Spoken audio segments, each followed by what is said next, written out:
Newcastle United fans, North East celebrities and some top football stars are all coming together for a quiz night, and it's to raise awareness about mental health, and it's being held tomorrow night.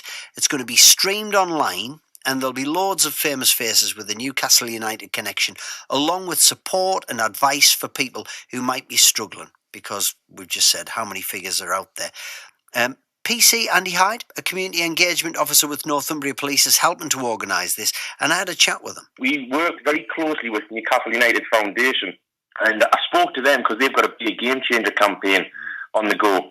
You know, we try and get along from the engagement team, you know, pre-COVID, every Wednesday, just to engage with them at the West End, to engage with the community.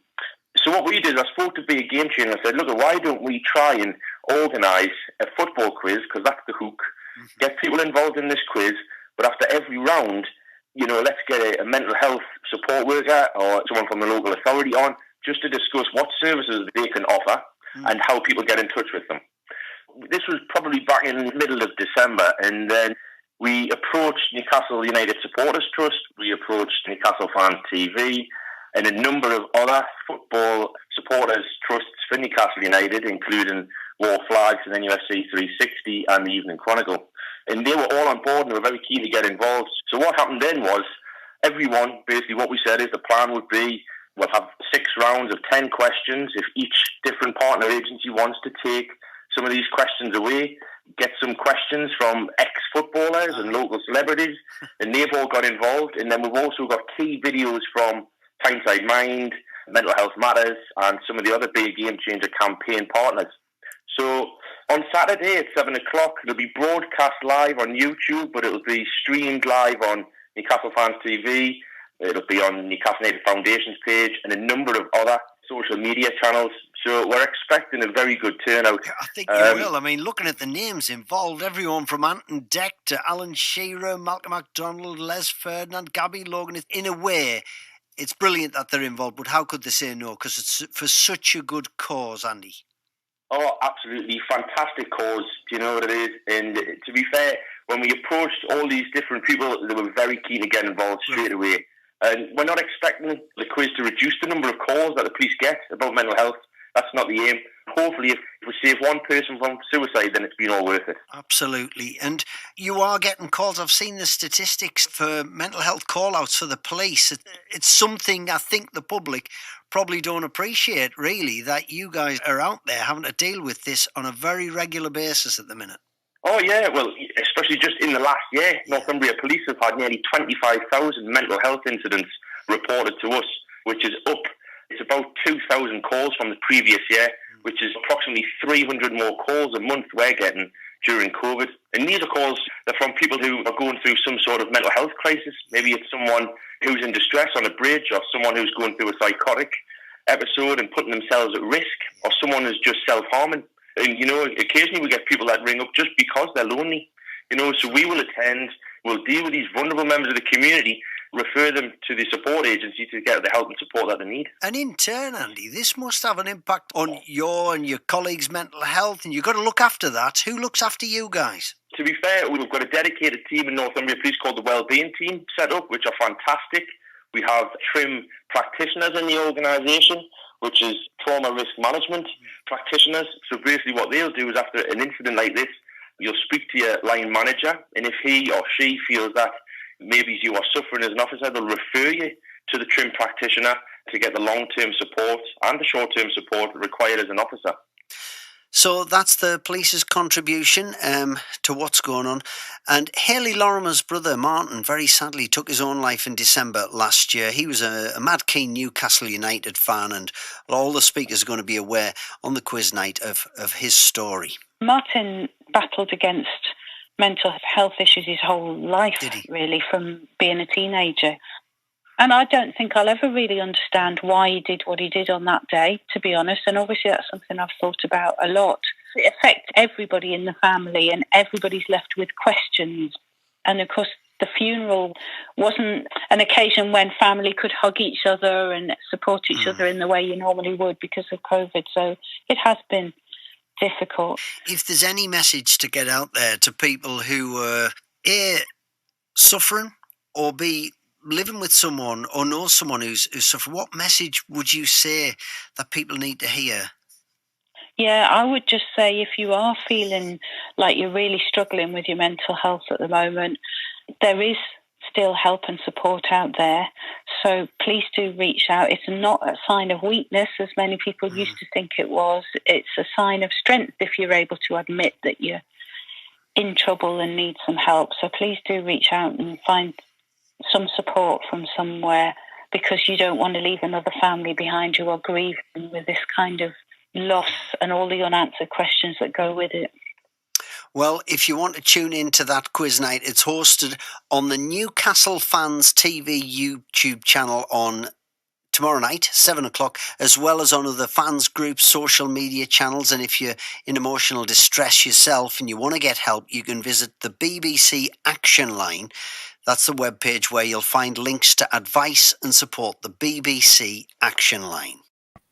Hello, everybody. Good evening. I hope you're all doing well. Welcome to the biggest ever Newcastle Fans TV quiz. We also have the Chronicles quiz questions. We've got NUFC 360. We've got the NUFC Truth Faith questions. We've got Wor Flags. We've got the Foundation. We've got the police. All of us are combining into the biggest show. All of our questions are squeezed together, jointly hosted for the biggest ever Newcastle United quiz. I'm joined by Charlotte Robson. Charlotte, how are you tonight? Hi, I'm very well, thank you, Lee. How are you doing? I'm good. I'm hopefully the serious stuff that comes to mind is that hopefully this will be good fun tonight. Get involved in the comments. We're live across some big easy for me to say platforms. And then you can tell. Look, I'm not going to lie. I am nervous. I think Charlotte is as well. We've spoke off camera because this is probably the biggest event that I've been personally involved in.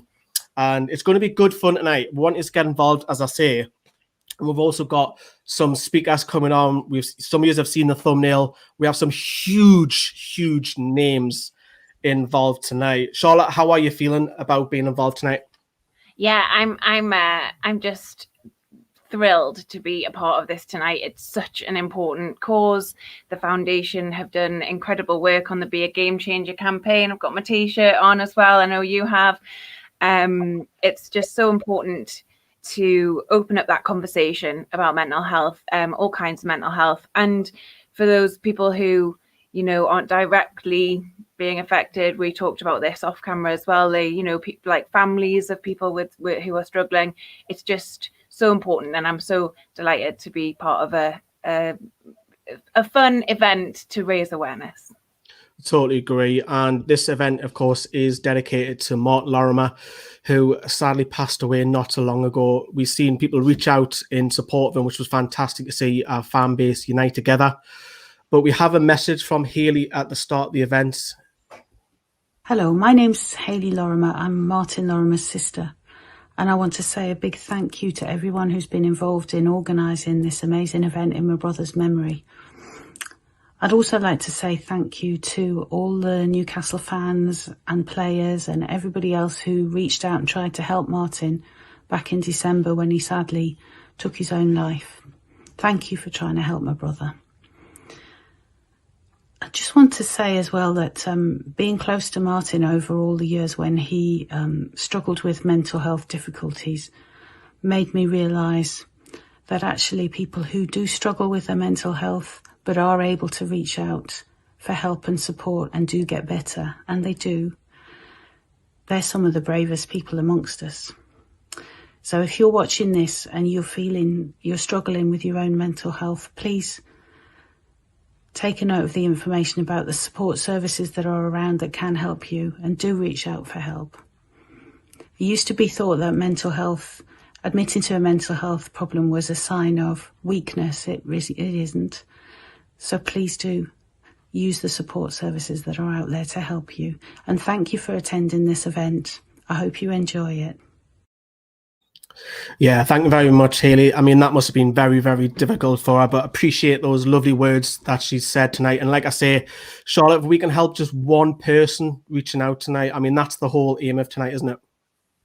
Absolutely. I think you might not be aware of what's out there if you're struggling, or if you know someone that's struggling. And we've got the ticker tape scrolling at the bottom of the screen there. There are all kinds of resources in the Northeast if you are struggling or you know someone who is. So please do, take note and be aware of them, because they really are there to help you.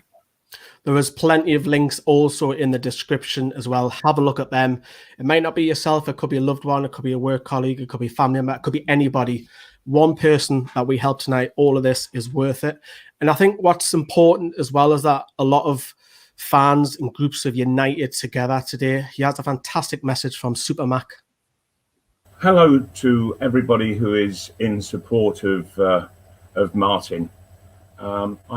I was very, very sad to hear of Martin's death. Someone who was clearly a very big Newcastle United supporter. If something positive can come from such a horrible event, it is something like this, where a fan base comes together with a message of unity, a message that it's okay to reach out for help. Martin, I know you are deeply missed by all your friends and family, and by so many more who never even knew you. So I wish all the events that are taking place in your name, I wish it the very, very best of luck, and I am delighted to be of help in some small way. Yeah, it was a lovely message by Super Mac as well. I've also forgot to mention Sam is also on controls as well, so big shout out to Sam as well. But yeah, it was fantastic, Super Mac, and that's the big thing tonight, is that we're all uniting together. So that's the real important message. And one person who has been pushing this event very, very hard is the foundation, but also Ashley. Ashley has been pushing for guests, getting speakers coming on tonight as well. She's worked incredibly hard. She has her message. Hi, my name's Ashley Lowe, and I'm the Health and Wellbeing Manager at Newcastle United Foundation. All of us here at the foundation and at the club were devastated to hear of Martin's death in December, and tonight we're all gathered together in his memory. Sadly, the work at the foundation through our Be a Game Changer campaign means we know that so many people struggle each and every day.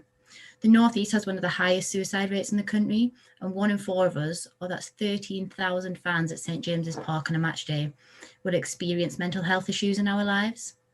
We started Be a Game Changer 2 years ago to try and change those alarming statistics. We want to encourage football fans to speak up about mental health and to know that they're not alone. We hope everyone joining the quiz tonight will feel inspired to start a conversation, whether that's checking in on a loved one with a call or a text, meeting a friend in the park for a coffee, or speaking up if you're struggling. If you'd like to find out more information about our campaign or how we can help, search Newcastle United Foundation Be a Game Changer, or please show your support on social media by using hashtag Be a Game Changer and let's talk about mental health. We hope you enjoyed the quiz tonight, and thanks again for joining us. Good luck. Yes, good luck. It's coming very, very short. And remember to use the hashtag Be a Game Changer. And yeah, so thank you very much to Ashley, as I say, pushing it, really working hard. So credit to Ashley as well. She's not the only person who will be thanking tonight. But I think, Charlotte, we should get on to it now. Let's start the quiz. I agree. So those of you at home, this is you just have to, you can whack it in the comments if you want. You can have your pen and paper at the ready. We're going to be asking the questions and giving the answers. This is for fun. There are maybe some things to be won. Who knows? But yes. So we're not gonna like comb through and try and work out who got the answer the quickest or anything. This is to bring us all together to see how much you know, and obviously you can boast to your friends later. So without further ado, I think our first questions come from our esteemed local newspaper, the Chronicle. So the first one, I think we've got Andrew Musgrove. Hello, Andrew Musgrove here from Chronicle Live, and everything is Black and White Podcast. Just want to say it's a pleasure to be invited to ask a question in this event. Great to see the fan base united and to help such a great cause. Now, my question is about Alan Shearer. It's about the goal, which I think is his greatest in black and white. And it is one he scored against Chelsea on the 25th of April, 2004. The score was 2-1 up at St James's Park. And hopefully you remember the goal. He had his back to the goal. He was midway inside the Chelsea half. He turned and fired from distance into the top corner. I just absolutely love that goal. The question is, which Chelsea player did he turn to find the space and to fire the ball into the back of the net? So which Chelsea player did Alan Shearer turn as he scored that beautiful goal for Newcastle against Chelsea in the game on 25th of April 2004? Do we think we know the answer? It's a tough one. It's going back 16 years. My math, not Quick the one. best. Interesting, Charlotte, though. He says that's the greatest ever Shearer goal. Is it? I don't think you think it is. No, I think the Everton volley's Shearer's greatest goal. Yeah, the thing with Shearer's goals is there's just so many to pick from, I think. Right, shall I tell you the answer? Yeah, please do. You all ready? The answer is, of course, Chelsea player was Marcel Desailly. There we go. Somebody's got it right. I see it on the screen. Oh, more than one. Excellent. Okay, people are ready. People are doing this. I love it. All right, shall we have another one from the Chronicle? Are we ready for Lee Ryder? Lee Ryder here from Chronicle Live with questions for the big quiz. Newcastle United survived relegation to the then third division on the final day of the 1991-92 season with a bizarre own goal scored by Steve Walsh. But who was it against? Tough one. Do we know that? That's really harking back. An own goal. Maybe you want to give people thinking time because that is a tough one. I mean, some of our audience might have not even been born back then. Babies. There's babies in the audience. Do we want to play it again or should we tell? Oh, yeah, we're going to have to play that again. Yeah, we'll play it again. Lee Ryder here from Chronicle Live with questions for the big quiz. Newcastle United survived relegation to the then third division on the final day of the 1991-92 season with a bizarre own goal scored by Steve Walsh. But who was it against? Oh, we've already got some people with the answer on the screen. It was, in fact, Leicester City. Well done to everybody who's got that one right. Excellent work. I'm very impressed. That was a long old time ago. That was key. That was key. Remember, Charlotte, because we nearly went down. Mm-hmm. And then obviously we won the league. The next season came up to the Premier League with Keegan. Of course. This is a history lesson as well as a quiz. All right. Another? Who's ready for another? We've got John Gibson. Hi, I'm John Gibson, and it's my pleasure to take part in such a prestigious event and for such a good cause as this. May I say to everybody out there that if you feel in any need and require help, please reach out. That is the most important message we can get across here. If I may, I've been asked to do two questions Newcastle United related. First one, I was part of the Magpie group that fought for over 2 years to change the boardroom policy at St James's Park, and it ended with Sir John Hall going in to St James's Park, taking over in the birth of Kevin Keegan and the Entertainers. My question is, when John Hall became chairman of Newcastle United, who did he take over from? A little bit of help when he was chair of Newcastle United. He went onto the board to start with, then he got total control and was chairman. When he was chairman, 1991, who did he take over from? It's toughie. Oh, that's so tough. I didn't know this one off the top of my head when we were prepping this. So, again, been great to learn. Every day is a school day, Lee. Who did Sir John Hall take over from in 1991 as chairman of Newcastle United? The answer, if you know it, is Gordon McKeague. That's a tough one, Charlotte. That is really tough. Well, Joe McDermott got it right. I see it. Callie Thompson, I see you on screen. Well done, guys. That's really good. And Gibbo, I think, has another question. So we'll go straight in. My birthday is on January the 4th, and in 2012, I went to St James's Park on my birthday to watch Newcastle United play Manchester United. I was sitting upstairs in one of the private boxes, and at half time Alan Shearer came in with a birthday cake with all the candles on it. Was my night made or destroyed by the result? We played Manchester United, Sir Alex Ferguson's side, with a host of big names. What was the result of that game? January the 4th, 2012. That's nice. Alan Shearer has yet to bring me a cake on my birthday, but I'm sure it'll happen eventually. It's just still not yet. But I think if people have are ready with their answers, we can give it. Gibbo's night was made because Newcastle won 3-0. So great game. That was the Kabai Wonder free kick, wasn't it? Mm-hmm.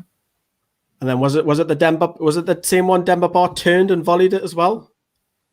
It might have been. Yeah, it was. Yeah. It's so funny because you look back at some of those squads and you think, like, all the criticism that you had, like, I'd give anything to see that team play again at the moment. Excellent. Well done, people. I think that's us from the. Is that the Chronicle done now? We've still got a couple more to go, Charlotte. We've got Warren Barton and 2 from Superman. Oh yes, Warren Barton's done it for the Chronicle. I have to apologise.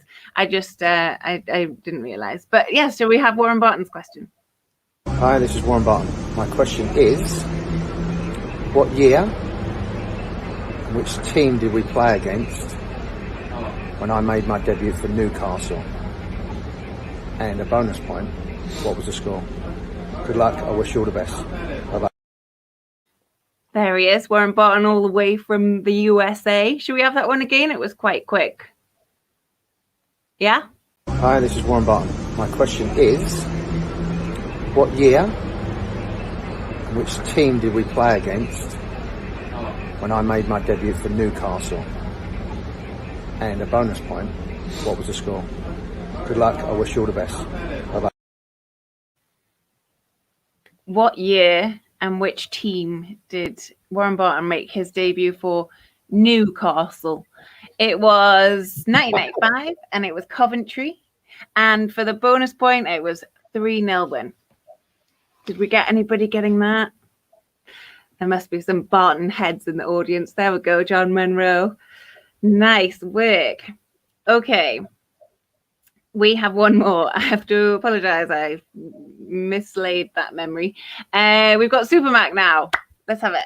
I am credited with scoring Newcastle United's fastest ever goal in a friendly encounter at St Johnstone in 1972. But how many seconds were on the clock when the ball hit the back of the net? Or at least when it crossed the line. Now, let me tell you how this came about. St Johnstone had a big Scandinavian goalkeeper, and what he was doing as we got set up, John Tudor and I were there to take the kick off in the middle of the centre circle, and the goalkeeper was marking with the studs of his boot the 6-yard line, which keepers used to do in those days, so that they would mark the very middle of the 6-yard line, so that gave them the indication of just where exactly the goal was behind them. And so I said to John Tudor, I said, John, he's not looking. His head was down and he's digging away with his boot. So I said, John, just knock it 2 feet diagonally past my left foot. And the whistle went, John knocked it there, and I just took a couple of strides and I smacked it, and it went whizzing over the keeper's head, who was down still marking his 6-yard line. And he didn't look until after the ball had already hit the back of the net and was nestling there on the ground in the goal. Wow, what a story. It's so nice to get that kind of straight from the horse's mouth when it happened. But how long did it take him to score the goal? Did anybody get it right? It was not 1, not 2, not 3, but 4 seconds on the clock for Super Mac. That's a tough one, isn't it? So tough. Adrian got that one. Well done, Adrian. Seeing them coming up on the screen. And then I think Super Mac's got one more question for you. Not long after I joined Newcastle United, I was able to score my first hat-trick for the club. What I'd like to know is, who was the unfortunate goalkeeper that I knocked 3 past? And I'll give you a little clue. I later played with him for England. Who was the keeper? Do people know? I'm not looking at the comments tonight because I want to be as present as I can for you guys. So I don't know if you've got it, but the answer to that question from Supermac is Ray Clements. Yeah, I see. People getting it. People getting it. Awesome. Well done, guys. It looks like people are doing really well so far. There are, a mix of questions coming, some hard, some probably a bit easier for you. So stay tuned, as well as we've got so many other brilliant contributors to ask questions. Over to you, Lee. Yeah, we do. We've still got Newcastle Fans TV, NUFC 360. We've got True Faith. We've got NUFC, Wor Flags, Foundation, the police. We've got some huge names still to come, so stay tuned. But first, I want to highlight Josh's story. Hi guys, my name's Josh Banyard, and a lot of you might know me for the work that I do with the Newcastle United Foundation around the Be a Game Changer campaign, their men's mental health campaign they use to help end the stigma of men actively seeking and talking about their own mental health. And I just wanted to reach out today and let you know how they helped me. I was approached by the foundation when I was at my darkest, and I've never been afraid to admit that I came very close to taking my own life. I contemplated suicide on many occasions due to circumstances in my life that just weren't going my way, and I felt like the only way to fix those problems was to take my own life and help other people grow and move on. And luckily at that time I actually found out about the foundation and the work they do with the Be a Game Changer campaign, and it helped me to reach out and talk to people that I didn't know about my problems, which helped me massively. And the foundation helped me to open up and to release my story, and in the hopings that it'd help other people. At my darkest, I would often walk around for hours and hours and just lose myself in the hopes that something might happen to me, or I'd finally find the braveness inside to end my life and to commit suicide. It made me feel to the point where I just didn't want to carry on, and I didn't want to put my burden onto other people, because I always felt that my problems were my problems alone. The work the foundation do helped me to realise that in me reaching out to people, that would help me and it would help them as well, because I didn't realise the impact it would have on my immediate family and friends. Once I did started reaching out, it really helped me massively in getting over my mental health problems and finding a solution to things and building up enough courage to talk to people and to share my story in the hopes it would help others. And in the long run, it really has. I mean, my story's been shared quite a few times, and I use the foundation as an inspiration to me to help others get over their mental health problems and to try and end the stigma that is attached to men's mental health. The importance of reaching out to people and being able to talk and communicate to your peers, to your family, is massive, and the support it can offer is huge. I think if you can be brave enough to reach out and to seek the help you need, it really is life-changing. It's one of those things that helped shape and change my life for the better, and I couldn't recommend it higher. And the work that the foundation do around men's mental health particularly is absolutely phenomenal. The team they've got that help and support the community are brilliant, and they're a real credit to Newcastle United. I think the most important advice I can ever give is, if you're struggling, reach out. if you're struggling, ask for help. And if you think you know someone that's struggling, then ask them the question. And a great bit of advice I was ever given was ask twice. So you might ask someone if they're okay, and they'll give you a nonchalant answer like, yeah, I'm fine. But ask again. Delve deeper into them and ask them once or twice if they're actually okay. And you'll be amazed at how many people open up and talk to you about their problems. For me, it saved my life. And the Newcastle United Foundation was a huge, huge part of saving my life. And I will forever be grateful to them. I've survived and I live on and I strive on. And I'll always use this time to help push the message about mental health and supporting people, especially the Be a Game Changer campaign, which helped save my life. You just heard it there. Help saved his life. Josh is an incredible person. He even sent me a WhatsApp earlier on today saying good luck tonight, go and smash it, which is really nice of him. So he's obviously still always thinking of others, but you can see the foundation and Be a Game Changer has helped him massively. It's turned his life around. As I say, if you know anybody, it might be yourself, anybody else, family members, colleagues, whoever it is who might need that help, the links are in the description. It's turned Josh's life around. That's the power that help can get. So thank you very much for that, Josh. Questions then. We're going to move on to Newcastle Fans TV with round 2. And our man behind the camera has a few questions for you. Question 1. Okay, these are the questions from the lads at Newcastle Fans TV. So here we go. Which former Newcastle United player captained Sunderland in Alan Shearer's final ever Wear Tyne derby? Ooh, can we play that again, please, Sam? Okay, these are the questions from the lads at Newcastle Fans TV. So here we go.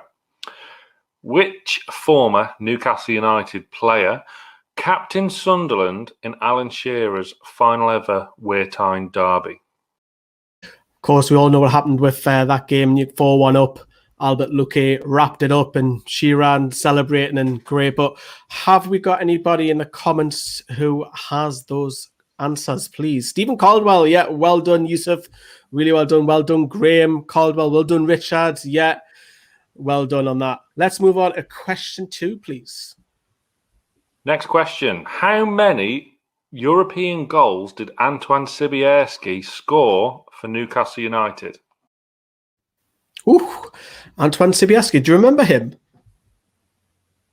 Me? Yeah, Charlotte. Do you remember you know what? That's so weird because Sam is also behind the scenes helping us with our videos, and him coming on, my brain was like, oh, there he is. He's coming on live. It's a slow day for me. Yeah, I remember Antoine Sibierski. Yeah, I don't know how many European goals he scored for us, though, mind you. When he was first signed, like, oh no, but he's actually he put a graft in up front. But yeah. How many European goals did Antoine Sibierski score for Newcastle? What is the answer? The answer is 4. Who didn't love a bit of Sibierski? As you can see, Sam Mullen is a huge fan of the Frenchman up top. Have we got anybody who's got Sibierski right in the comments with 4 goals? 4. I thought that was quite a tough one. Well done, Fenton. Really well done getting that. Nice. Really well done. And remember, we've got some spot prizes coming up later on, so stay tuned for some goodie bags. Question 3, please. This next one's a tricky one. Can you name the loanee who scored for Newcastle in the League Cup against Watford during Glenn Roeder's reign as Newcastle United manager? That is a very, very tough one. So we'll give people enough thinking time. Can we replay that message? This next one's a tricky one. Can you name the loanee who scored for Newcastle in the League Cup against Watford during Glenn Roeder's reign as Newcastle United manager?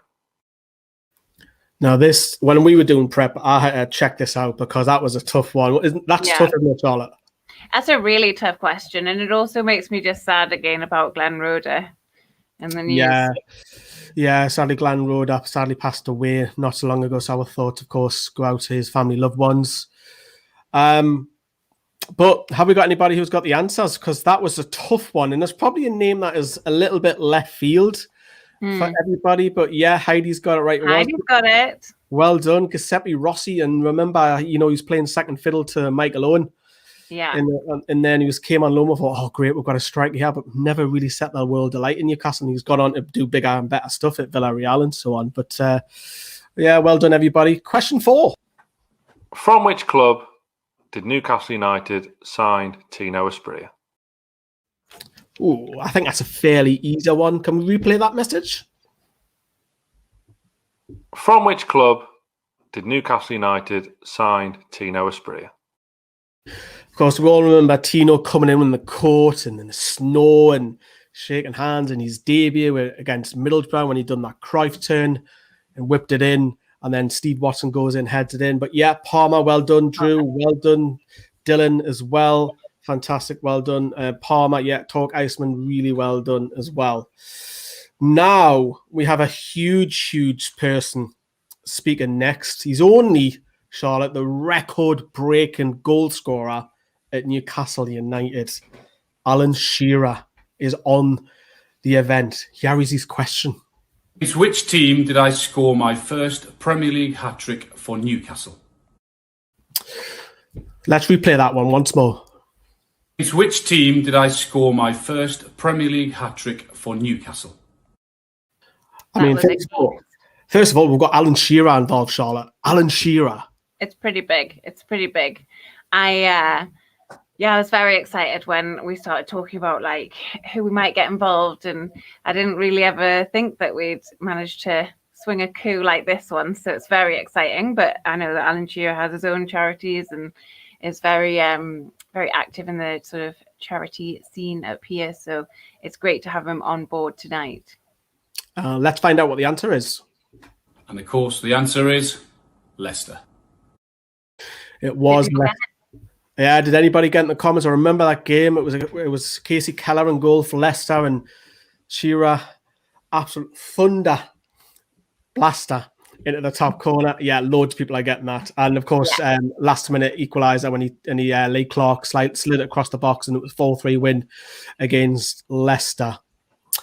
Moving on, and it's not the first time we'll hear from Alan Shearer as well, by the way. He is on a little bit later.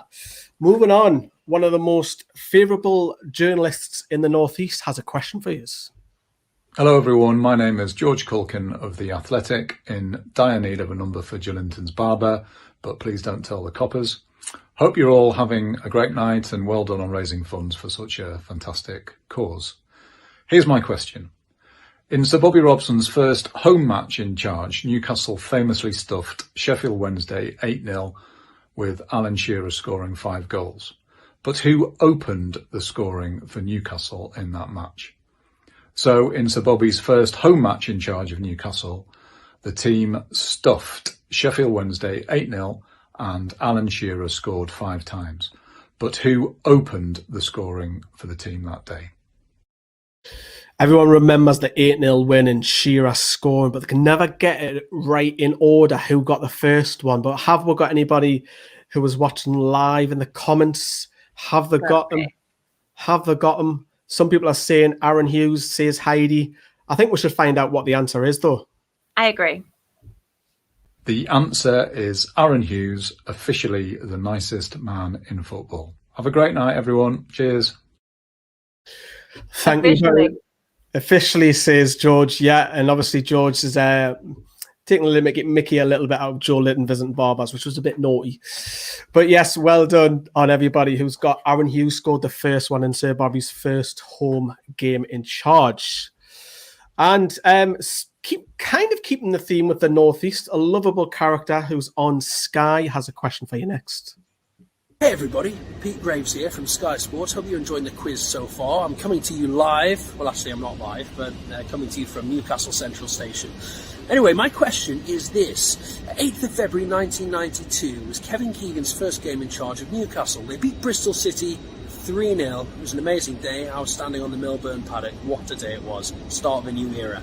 Anyway, my question is this. They won 3-0. 3 goal scorers. David Kelly scored twice. Who scored the other goal? So that's the question. 8th of February 1992, Kevin Keegan's first game in charge of Newcastle. They beat Bristol City 3-0 at St James's Park. David Kelly scored the first goal and the third goal. But who scored the one in the middle? Answers, please. Good luck.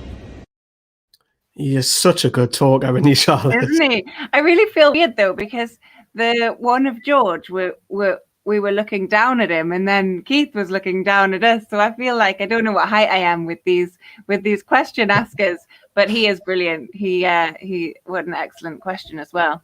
It's a tough one as well. Going back a little bit, who scored the goal? Well, let's find out.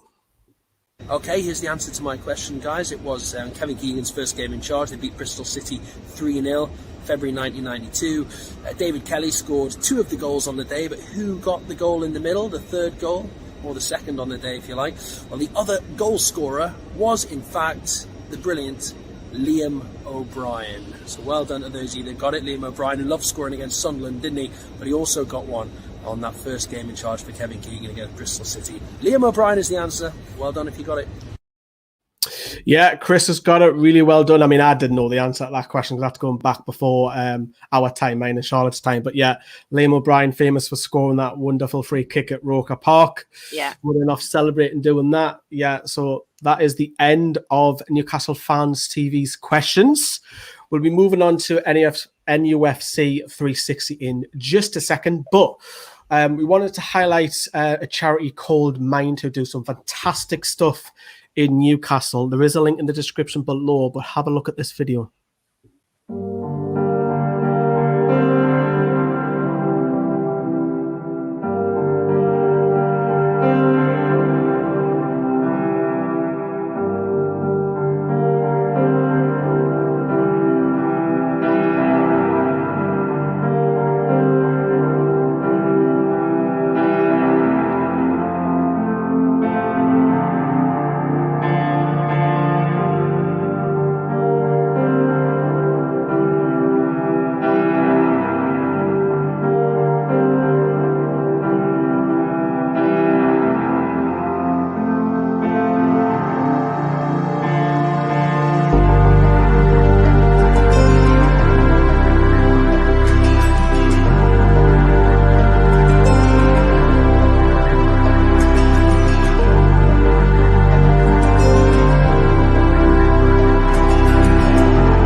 Yeah, Mind do some absolutely incredible stuff. Some of those stats alone, Charlotte, was alarming, just saying that 1 in 4 people will suffer from mental health, but also the Northeast has the highest rate amongst men for suicides, and the UK has the highest in Europe. So we need to get stats down, and if anyone is struggling, Charlotte, the links are in the description for everyone, aren't they? Yes, they are, and please do. It's easier said than done, and nobody wants to take away from that. But please do reach out to family, friends, or one of the links in the description today, because it's nobody wants you to go. So please do, please do. Please do. We've still got a lot more people coming up speaking about it, because the aim is to try and help one person tonight. That is the aim. All the credible work that everyone's doing. We can help one person. Job done for us. Right, let's move on to round 3, which is NUFC 360, and Tom has a question for you. Hi everyone, it's Tom here from NUFC 360. Our question for you is, what date did Alan Shearer become Newcastle manager? So for this one, we need the day, the month, and the year. Good luck. It seems so strange, Charlotte. We've actually seen a face from NUFC 360, haven't we? I know, it's the faceless account. But it's nice to finally put faces to names. I don't know if we have names. Names to faces, faces to names. I know what you're trying to say, but yeah, that was a question from Tom. He wants the date of when Alan Shearer was appointed in that troublesome season. So I think we should play the question again, give everyone some thinking time. Hi everyone, it's Tom here from NUFC 360. Our question for you is, what date did Alan Shearer become Newcastle manager? So for this one, we need the day, the month, and the year. Good luck. So the day, the month, and the year when Alan Shearer was in, what was a temporary charge, caretaker charge towards the end of the season. I think he still hasn't heard back from the club about it. So technically still in charge. Yes, Tom with the answer. The answer is the 1st of April 2009. Well done to any of us in the live chat who've got that right. The 1st of April 2009. Wow, the mag. Good knowledge. April 1st, 2009. The Chronicle. I mean, the Chronicle guys, you should know every single You've got to question. know that. You've Come got on. to know that. Olivia, life goal. Yeah, loads are getting it right. Really well done. David Lothar. Yeah, really well done. And we've also got another face from NUFC 360, and it's also another Tom. He has his question. Hey guys, it's Tom from NUFC 360 here, and my question is, which Newcastle player has scored the most free kicks in the Premier League? This sounds obvious, but when you think about some of the players who can score free kicks in the Premier League years, I mean, I'm already thinking 3 already. So let's replay that question. Hey guys, it's Tom from NUFC 360 here, and my question is, which Newcastle player has scored the most free kicks in the Premier League? I mean, as I say, there's 3 names springing to mind, but let's have a look at what the other Tom has said about the answer. The answer is Laurent Robert. Does that surprise you, Charlotte? Yeah, I wasn't expecting that. And I genuinely wasn't, because I haven't looked at all these answers beforehand. I want to be totally clear that I'm in the same boat as a lot of you. I'm in a worse boat, actually, because my memory is terrible for stuff that's like not the last 5 years. I did love Robert as a player, so I'm happy that it's him, but I am surprised. Who else was in your head, Lee? Nobby Solano. I had Solano in my head, Shearer, because I remember a few blasts outside the box. So those were the 3, but interesting. Laurent Robert, which a lot years again. David's gotten it right again. I've seen a few comments which I've missed, and he's all getting it right. So really well done. But I did say we are hearing from Mr. Shearer later. We are, but we've also got a question from his son. Hi everyone, I'm Will Shearer, and the question is, can you name the starting 11 for that infamous 4-4 result, Arsenal v Newcastle? Oh now, that is a very, very, very tough question. Let's replay that. Hi everyone, I'm Will Shearer, and the question is, can you name the starting 11 for that infamous 4-4 result, Arsenal v Newcastle? Now, I'm not expecting everybody just to start typing that quick, but Charlotte, what do you remember of that game, man? Well, I was there. I was at it with my dad, and my override. God, I couldn't name the starting. Well, I can name you a few, but I remember. Oh my God, I remember begging my dad to leave at half time because we were 4-1 down or 4-0 down, 4-1 down, I think, and I was like, please, this is awful. It's so embarrassing. Like, it's terrible, and then at the after half time, a lot of people either stayed in on the concourse drinking inside, or had gone, because like there were loads of people gone. And when that 4th goal went in, honestly, my dad nearly like killed me with his grip. It was so excitable. I couldn't believe it. And he was like, I left a game early in 1989 and I'll never do it again, because we ended up winning. So yeah, that was my memory of that day. It was absolutely mint. Yeah, and that goal by Chiote, rest in peace. What a goal that was. And the celebrations running around, and the people's elbow by Steve Harper, it was absolutely fantastic. I've seen a couple of your comments there, but let's find out the answer to that. And the answer is Steve Harper, Danny Simpson, Mike Williamson, Fabrizio Colacini, Jose Enrique, Kevin Nolan, Joey Barton, Czech Tiote, Jonas Gutierrez, Peter Lovenkrands, and Leon. You did say Leon Best at the end, but the audio went. But did we have anybody, Sam? Can you put a couple of those comments up once again? What a crew. Because if you've got that right, I mean, that is some knowledge. Yeah, look at that. I mean, that is some knowledge if you know the starting lineup from the 4-4 game off the top of your head. I mean, credit to you. I mean, really well done. Yeah, look at that. Some of these are naming. People are getting it. Amazing. I loved Colacini, I love those curly locks. We'll not sing his song. Not in this platform.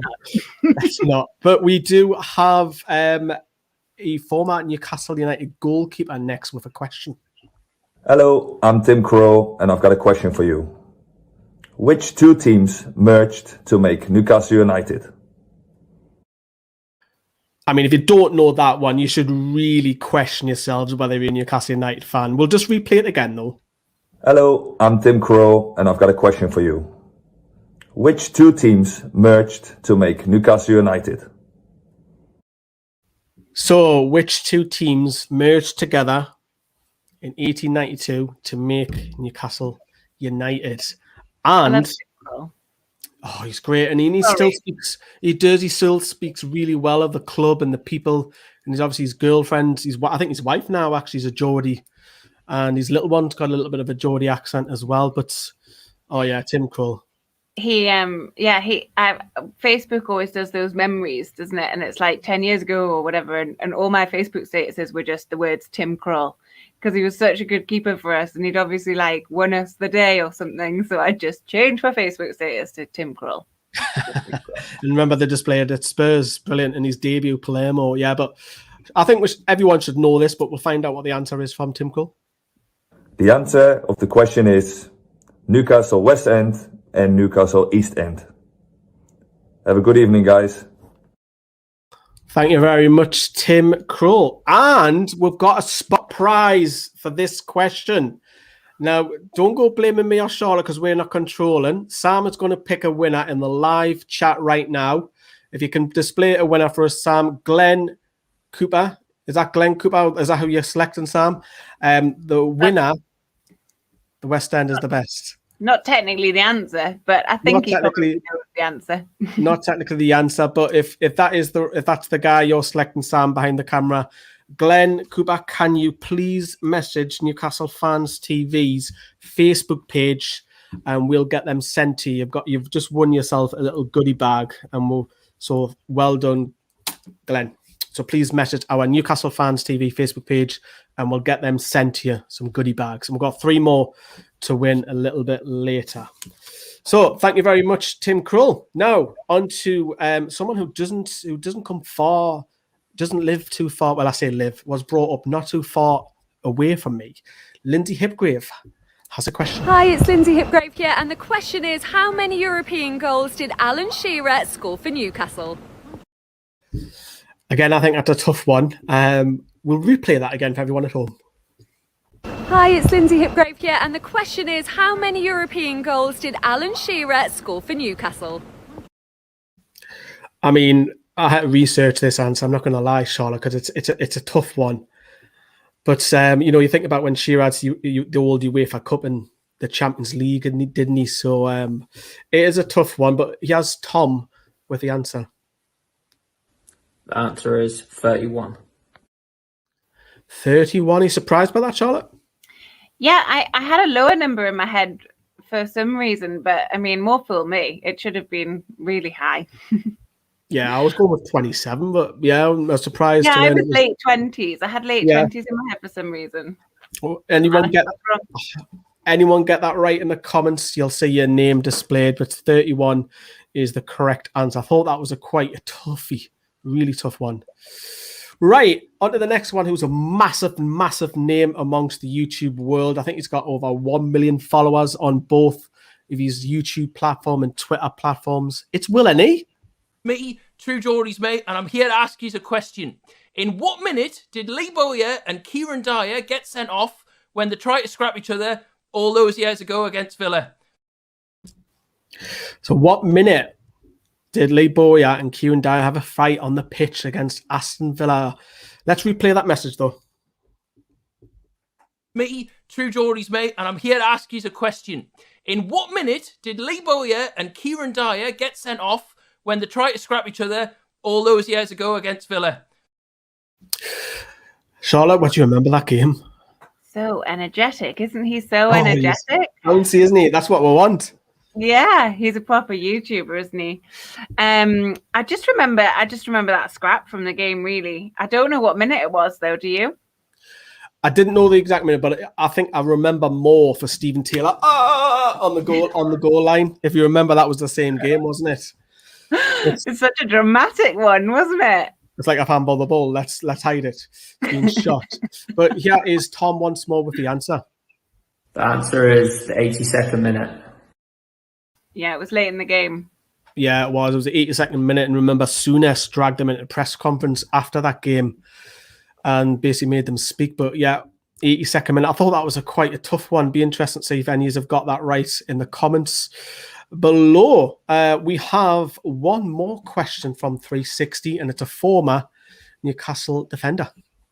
Hi everyone, it's Steve Howie here. My question is, and it's a little bit of a two-parter. First bit is, how much exactly did Newcastle pay for my ex-teammate Alan Shearer? And for a little pat on the back, what was the significance of the fee being paid for the transfer? Bye. So, how much did Alan Shearer basically sign for Newcastle for the world record, and a little bit of significant fee of it? I thought when I was reading that, it was a bit of a trick question, Charlotte, because it was like, is he trying to trick me? I'm sure I know the answer to the Alan Shearer one, but there is a little bit of a fee added on top of the. I'm trying not to give the answer away a little bit, yeah. But you're helping people out. I'm trying to help people. It's not the fee what everybody's going to think. Yeah, I was like, I know, because it was on the front page of the Chronicle, and it was just the number, and I'm ready to answer this question. But now you're telling me I might not know. I was doubting myself. I was like, I'm sure it's that figure. But let's find out what the answer is from Tom. The answer is 15.6 million. 15.6 million. So I think if anybody says 15 million, we're going to give that, aren't we? Oh, yeah. 100%. Yeah. Well, Life Goals got it right, and it was a world record. It was a world record. I remember it was very, very exciting. Yeah, Kirsty's got it right. Yeah, Shearer standing there outside of the gala getting loads of. Shearer always tells the story that there's loads of fans, youngsters bunking off school to go and see Shearer, and it was Alan Robson interviewing him, wasn't there? So, yeah, great memories back in '96. But that is the end of round 3, and we do have Charlotte taking over very, very shortly with the NUFC and True Faith coming up. But again, if you want to reach out, this event is all aimed at helping people, and Citizens Advice do a fantastic job in Newcastle. Here's their message. Hello, I'm Shona Alexander from Citizens Advice Newcastle. We're a local charity, and we're here to give people free advice, confidentially, on whatever problems are really getting to them, whether that's money worries or family worries, whatever it is, we are here to help. And we are a really proud game changer. We really love the work that Newcastle United Foundation are doing to help people who are really at the end of the tether and for whom it's getting too much. Nobody should have to go through anything like that on their own. And our free information advice is here, ready to help people here in Newcastle. So please get in touch with us. We're on the end of the phone, our website is there, we do web chat, we do all sorts. Please get in touch. If you know someone who's going through a tough time and a bit of advice could really help them, we're here for them. Thanks. So please get in touch if you know anybody who can seek any help, advice. Citizens Advice are there for you, not just Newcastle, or across the whole of the UK as well. There is a link in the description. But I'm going to give my voice to rest. I'm going to give it to Charlotte next to hand over the reins. Yeah, excellent. Thank you, Lee. Wonderful hosting so far. Next groups we've had asking questions. We've got Newcastle United Supporters Trust, whomst I am here with my NUFC hat on, and by hat I mean dreadful roots, because I too am desperate for Joe Linton's barber to do something to my hair. But we're going to hear from Greg at the Trust with a few questions, and then I'm going to ask a few live because we're mixing things up. But we'll have Greg first. Sam, if you could play Greg's first question, that would be great. Who did Newcastle lose to in the Intertoto Cup final? Okay, who did Newcastle United lose to in the Intertoto Cup final? Do you know? Shall we have the answer? That was Troyes, or Trois if you speak French. When I first got that back, I was like, he said it right. Oh no, he's doing the actual accent. There we go. Dylan Ryan's got it right. Well done. Trois is French. We have to say it French. Remember that game? Yeah, we were 4-1 down at St James's Park because Solano scored the opener, and we went 4-1 down, and we scored literally in the dying seconds. I thought we can do this, but sadly no. 4-4 we lost in away goals, didn't we?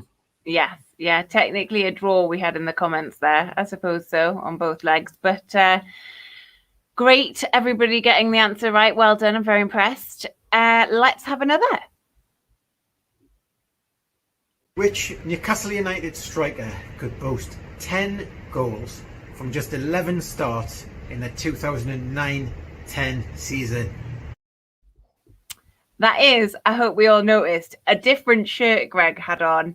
He's doing a costume change. If anyone remembers Mariah Carey's Cribs, which I'm sure none of you do, there were many costume changes in that, and that's my only reference for things like this. But yes, very good. That's the McEwen's 94, I think, strip. I've got that top as well, the away one, the blue one. So, which player got? Well, can we have the question again? I'm never going to get it right. Which Newcastle United striker could boast 10 goals from just 11 starts in the 2009-10 season? It's a toughie. I wonder if anyone's getting it right. Let's have the answer and see who's got it. The answer, of course, Shola Amiobi. Lovely Shola. Stay tuned if you're a Shola fan. That's all I'm saying. That's all I'm saying. There we go. Mark Stockley got it right. Very good. Very good. Anybody else? Did anybody else? It was Shola. 10 goals from 11 starts. Really good. Well done, Graham, as well. And others. All right. Should we have Greg's final question? Which former Ajax academy player did United pay £6.5 million for in 2012? A great question. Which former another costume change. Another costume change. You're absolutely right to point it out, Lee. We love to see it and see the array of Newcastle shirts that Greg has in his wardrobe, and the effort he's gone to there to mix things up, keep things spicy for us. May we have the answer, please? That was Vernon Anita. That was Anita, who cost us 6.5 million from the Ajax Academy. Did anybody get it right? I'm sure some people did. Yes, Matty H, I see it. Okay, so I'm going to ask questions live, mixing. Really, I know. Are you all so excited? Okay. We've also, Charlotte, got a question from Alan Shearer in your group as well. Excellent. Should we put him in before I do my lives, or do you want to do it? Let's have him now. Let's have Shearer now. Against which team did I score my record-breaking 201st goal for Newcastle? A great question. A great question. Against which team did he score his record-breaking 201st goal for Newcastle? I'm sure lots of people know this. We've got a lot of Shearer heads in the comments. I'm sure of it. There's also spot prize as well for this one. Spot prize for this one, so get your answers in. Sam, may we have the answer, please? It was Portsmouth. Portsmouth, and a big grin from Alan, Mr. Shearer. All right, spot prize. Sam, could you pull up the answer for whoever's going to win the spot goodie bag for that question? There we go, Mick Pilch, and that's through Facebook. Thank you, Mick. Well done. If you could message the Newcastle Fans TV Facebook page, we'll get goodie bags sent out to you as soon as we can. Thank you so much for participating. Right, so on behalf of Newcastle United Supporters Trust, I will also ask a few questions and see how you do. Pete Graves asked a question earlier about Kevin Keegan's first game in charge at St James's Park, but my question is, who were the opponents for Kevin Keegan's first away game in charge? Oh, I don't even know that. Cast your mind back to Kevin Keegan's first away game in charge. Who were the opponents? It's a tough one. I know that one. It's a tough one. The answer is Blackburn. Did we get any correct answers in the comments? As I said, I'm not looking at the comments today. So yes, Drew Hardy, nice work. You're better than Lee at that. Much better than me on that one. Blackburn, there we go. Look, people getting it. People getting it. I honestly, I'm always in awe. Like, my memory is just not as good for this sort of thing. And I've never been very good at like exams and that because I just always forget like those little details, and it just impresses me so much. Well done, guys. Okay, next question. How many red cards did Newcastle receive in the 01-02 season? How many red cards did we receive in the 2001-2002 season? Oh, Bobby season, wasn't it? Mm-hmm. The answer is 0. We didn't receive any red cards that season. Kind of a trick question. Oh, it was a trick question. Come on. No, maybe not, because I just want the number, and the number is 0. Did anybody get 0? I don't know. Maybe. I was going to go and guess a 4, to be honest. Lee Cuthbert got it. No, it was 0. Keith, amazing. Amazing, you guys. I'm so impressed. Okay. I'm going to ask my final one on behalf of NUST. Which Portuguese side did United face in the Europa League in 2012? Do you know that one, Lee? Oh, yeah. Yeah, I know this one. Okay. Yeah, Okay. mine aren't that hard. Sorry, I was talking over you. It was rude. Which Portuguese side did United face in the Europa League in 2012? It was Maritimo. So well done. There we go, John. Excellent work. Well done to those of you at home who aren't commenting, but have it. And I know you have it. I can feel it. It's radiating. So well done to you all. Ashley Douglas, I see you. Excellent work. And next, that's round 4 done, right? It is, yeah. You're going to do True Faith in just a second, but we've got a couple of clips to bring to you all. So there is a fantastic cafe which is very, very local, and it is Road to Recovery. Have a look at this. Hello, I'm Mark. I'm one of the trustees at the Road to Recovery Trust. So this is the Unity Cafe at George Street Social. This is the kind of the headquarters in Newcastle for the Road to Recovery Trust. The cafe is exactly what you think it is. We serve coffee, we do drinks, but more importantly, it's the centre for social activities, recovery groups, financial support, mental health support, all of the things that we do to support people in recovery. The Road to Recovery Trust and George Street Social offer a route back to normal living for people in recovery, and this is where it all happens. So please come down and see us as soon as you can.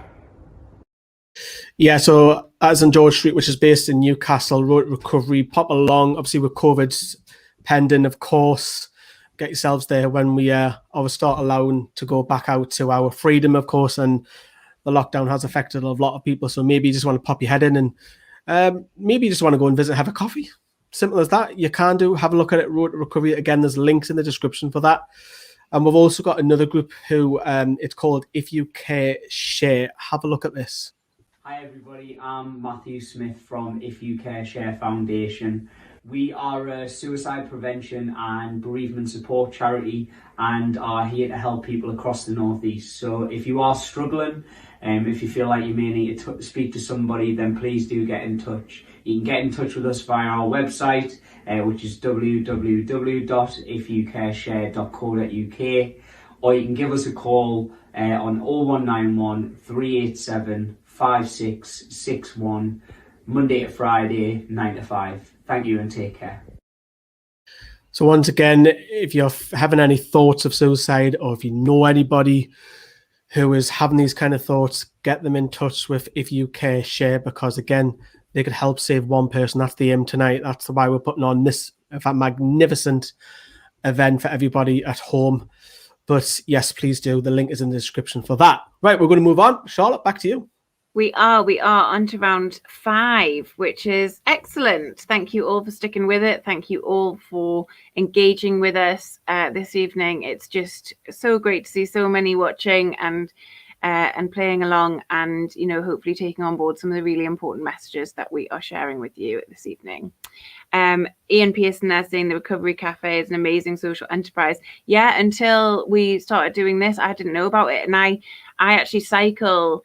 I do quite a lot of cycling, and I cycled past George Street Social today coming up on the boulevard, and I wondered what it was. I was like, oh yeah, like we've been doing this, and I realized that I've put two and two together. It's really close to the ground. It's an amazing enterprise. So yes, support it if you can, and if you need to use it, please do. They are there for that. On to round 5's questions from True Faith. So we have a couple of people from the True Faith Newcastle United fanzine and podcast, which I'm also a part of, but I'm not wearing that hat today, asking questions. So I think we are starting with Mark Corby. After an absence of 17 years, Newcastle returned to Europe in September 1994.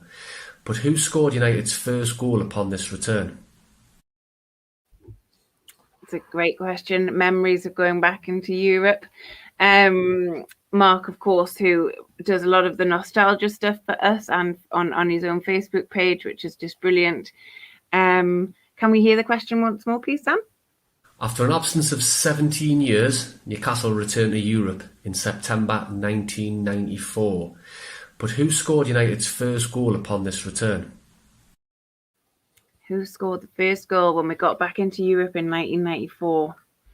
I don't have many memories of 1994 because I'm a tiny child. I was not as young as I was like 5 or 6, I think, around then. So I haven't committed that one to memory. So Sam, could we please have that answer? Robert Lee. There we go. That's Rob Lee. Excellent. Did we get anybody getting that in the comments? I'm sure plenty of people watching. Yeah, there we go, David. Plenty of people watching will remember that. Michael Bates, nice. Chris Finley, Rob Lee, excellent work. Well done. What a player. What a player. So good. All right, Mark isn't done yet. He's got a couple more for you. Next one, please, Sam. The 1996-97 season was famous for that 5-0 victory over Manchester United at St James's Park. But what was the score in the return fixture at Old Trafford later that season? It's a great question. It's a great question. What was the score when we played Man United back at Old Trafford after we had thrashed them 5-0 earlier on in the season? I remember that so well. And I was quite little, and my brother used to go to the football, and my grandma bought him a mug with 5-0 printed on it. And I was like, why can't I have one? She was like, well, you're a girl. I was like, well, I'll show you all. And look at me now. What was the score? Could we have the answer, please? 0-0. What an anticlimax. At least it was... Well, at least it wasn't a loss, eh? I'm sure we had plenty of people getting that one right in the comments as well, as we have with all of these questions. Yeah. Oh, 6-2 from Craig Dodd. Oh, we're getting some wrong answers. 2-0, Mark got it right. Yeah, it's a tough one, that, man, because I thought we got beat 2-0 later that season, because I remember the Charity Shield, the thump were 4-0, and we done them 5-0, and I actually still thought, did we get beat again? But I thought we did, so learn something new. Well, if it's wrong, I would take it up with Mark, but Mark's pretty good on this stuff, so I think I might be right. And let's have his last one. Following promotion back to the Premier League in 2010, Newcastle had 2 players who scored hat-tricks in our first season back. Andy Carroll was one. Who got the other? Who scored hat-tricks following our promotion back into the Premier League? Andy Carroll and who? Imagine Andy Carroll scoring a hat-trick for us. That'd be nice, wouldn't it? If he could do that next week, that would be excellent. That would really help. So I'm just putting that out into the universe. Can we have the question one more time, and then we'll have the answer? Following promotion back to the Premier League in 2010, Newcastle had 2 players who scored hat-tricks in our first season back. Andy Carroll was one. Who got the other? Do we know? Can we have the answer, please, Sam? Leon Best. There we go. It was Leon Best. I'm sure we had a lot of people getting that one right in the comments as well. What a season coming back in. Yeah, Mick Pilch I see you, Michael Ashby, getting it right. Really good. Thanks again, Sam, for all the work you're doing behind the scenes for us here. It's very appreciated. So I just want to shout you out again. All right. So Mark said his piece, but True Faith isn't done with yet. So we've also got Adam Widrington, who has asked a few questions for you guys. Sam, may we have his first? Rafa Benitez's biggest league win as Newcastle manager came against which side? Speedy. Back to the Rafa days. Can we have it once more, please? Rafa Benitez's biggest league win as Newcastle manager came against which side? I wonder if people know biggest league win. May we have the answer? The answer is QPR. QPR. There you go. Rafa Benitez. Oh, we've got 6-0 away. We've got people with it right. I suppose this is quite recent history, but excellent work with the score as well. Really good. Awesome. Look, QPR. We've got it. We've got it. All right. Shall we have Adam Widrington's next question, please? Alan Shearer managed 11 hat-tricks in his entire career. How many did he get in the league for Newcastle United? That is okay. It's another Shearer one for you Shearer heads. I'm sure that's like 100% of you. Alan Shearer and his hat-tricks. How many did he get in the league for Newcastle United? Could we have the answer, please? The answer is 2. It's quite low. Yeah. But he was prolific elsewhere, so it's all right. There we go. Michael Ashby knew. Very good. Yeah, it's look that I think that's why it's a good question, because you'd think, oh, it must be quite high. But look, you see, we've got several people getting it. Yeah, well done, everybody. And Adam's final question, please, for True Faith. Who was Sir Bobby Robson's first signing for Newcastle United? Well, we've hit a theme there, haven't we? Like iconic managers. Could we have that one once more, please, Sam? Who was Sir Bobby Robson's first signing for Newcastle United? There we go. Who was Sir Bobby's first signing? Can you cast your minds back to the early noughties and remember? Sam, may we have the answer? The answer is Kevin Gallagher. There we go. Did you get it right? Did anyone get it right? I'm not in control. It's very weird. There we go. Dylan Ryan's on fire tonight. I'm seeing your name come up a lot. Well done. There we go. Loads of people getting that right. Excellent work. Very well done. And that rounds out round 5, I think, right? It does, yeah. We're going to move on to Wor Flags in a couple more minutes' time. But yeah, thank you very much, Charlotte. We are just over halfway. We've got 3 more groups to come. But first, obviously, as it's all great having some quiz questions and big names involved, which is fantastic. But again, we're doing this event for Be a Game Changer. Please use the hashtag Be a Game Changer on social media. And we wanted to highlight another story. Josh spoke a little bit earlier, which was fantastic, incredibly brave of him. And there's another person who's going to tell their story. Here is Scott's. My name's Scott, and I was involved in one of the early courses of the foundation, which was the 12th man, which then extracted me, went on to do a lot of work with the Be a Game Changer campaign. 3 years ago now, I had a really rough time where things just got on top of it. I was doing too much at work. Things weren't going right at work. I was bottling all my problems up, as most men do, and I just didn't really have anywhere to turn to. And it got to the point where I just didn't want to go on anymore. It got to the lowest point, and I had to go and seek some medical help at first, because it was the only way out of it. Because, as you know, as a man, these things are very hard to talk about. You bottle them up, you hide them, you put the fake smile on everybody, and there wasn't really anywhere to go to, anywhere to talk to.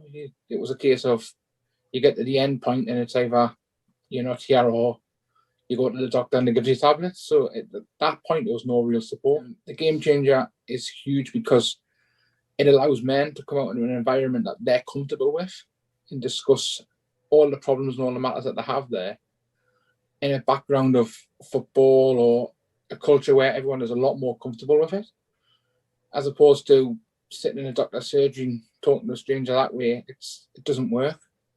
So if you can open up to people you know or other supporters of like football and things, you can actually open up and have a more of a normal conversation. Then you can bring it into the play. So because it was the first time I'd really opened up. It was the first time I'd ever come out and told everybody how I felt. Even my family found out through the Game Changer campaign and not through me, because it was the first time I'd had the confidence to actually speak up and say, this is what's been going on. This was the problems that I've had. So it's played a massive, massive part in my confidence and how I change things going forward. I took a lot of skills from that. Reach out there, go onto the social media groups that the foundation have. Hit the Be a Game Changer on Facebook. There's so many groups, there's so many people there now that are willing to talk. I'm on there, and I know a lot of others that are all on there, and they'll support anybody that's out there and needs a little bit of help. You know, we're all in the same boat, we're all fighting for the same end game, so we're all there to help. Be a game changer. Let's talk about mental health. Let's be in there together.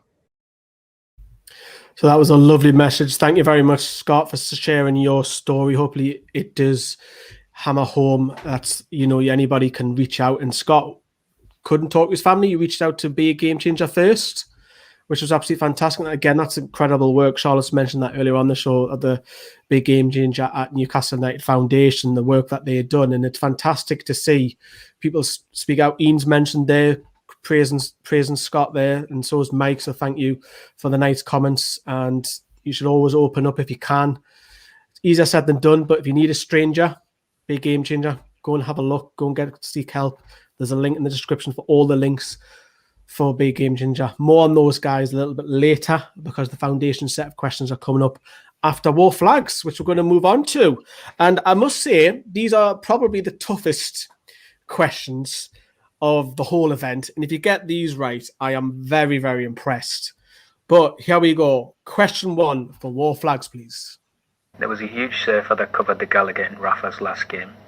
To have the flag back in time, how many miles did Wor Flags travel from St James's Park to Poland and back? Now, I know all these are going to be jumping on Google Maps trying to work it out how far it gets from Poland back to Newcastle. I'm going to be nice. I'm not going to be expecting the exact answer.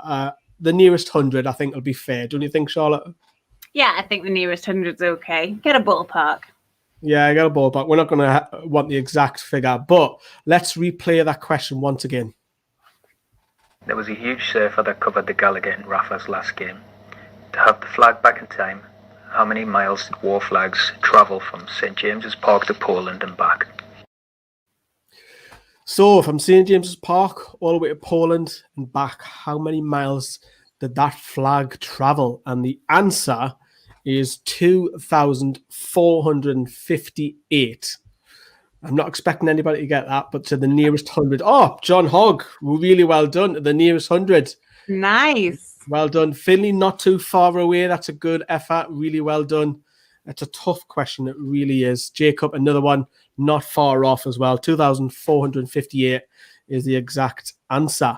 Really tough, that one. But moving on to question 2 from Wor Flags. Against which team was the Kevin Keegan quote banner, "He's only one man," displayed? So against which team was that banner, which you've seen on your screen, displayed against? Let's get the question once again. Against which team was the Kevin Keegan quote banner, "He's only one man," displayed? Do you miss Wor Flags, Charlotte? Yeah, I do. I really do. I think that Flags displays have been so brilliant. I think so, they're really good at capturing the mood. It's not just like brilliant waving a flag. Sometimes it's like, this is us, this is our city, and it just, I think they're excellent. I really, yeah. Oh, they're brilliant. Hopefully we see them back very, very soon. Inside home and away grounds, brilliant flag displays. Love them. I was always under the surfer flags and everything, loving it, videoing it for our channel. It was fantastic and loved it. And seeing the photos from the other end of the ground afterwards was brilliant. But the answer to that question is Burnley. That is a tough one. Again, anybody get that right? Tom, C, absolutely brilliant. Well done, Tom. You've got that really well. Burnley, Ian, where are we getting these people from? These are incredible. Fantastic. Great answers. If you remember that, fantastic. Right. Let's have a look at question 3 from Wor Flags. On Miggy Almiron's home debut, a banner was displayed in the Gallowgate to welcome him. What is the rough translation? I think we need that one more time, please, Sam. On Miggy Almiron's home debut, a banner was displayed in the Gallowgate to welcome him. What is the rough translation? Charlotte, you speak Spanish? Un poquito. Hablo un poquito español, sí. Oh, I'm very impressed. Very impressed. Now, I don't speak Spanish, but I believe that banner can kind of 2 answers. So if you give us one or the other, I think we'll accept either. I believe it states for I want to count with you, if I'm right. Or it can also mean I want to rely on you. We want to do this together. Am I right, Charlotte? Yeah, so actually the banner was kind of a Paraguayan like colloquialism, really. It means like we want to count on you. I want to rely on you. Anything that people say to that end, it's gonna mean that. Monica, I'm guessing you speak Spanish because you got that spot on, so really well done. That was a tough one. Like I say, Wor Flags is the toughest questions so far. But question 4, now you might see the banner, but the price is not on the banner for the next question. Sam, take it away. There was a flag offering a BMX for sale when Newcastle United played Monaco away in 1997. What was the sale price?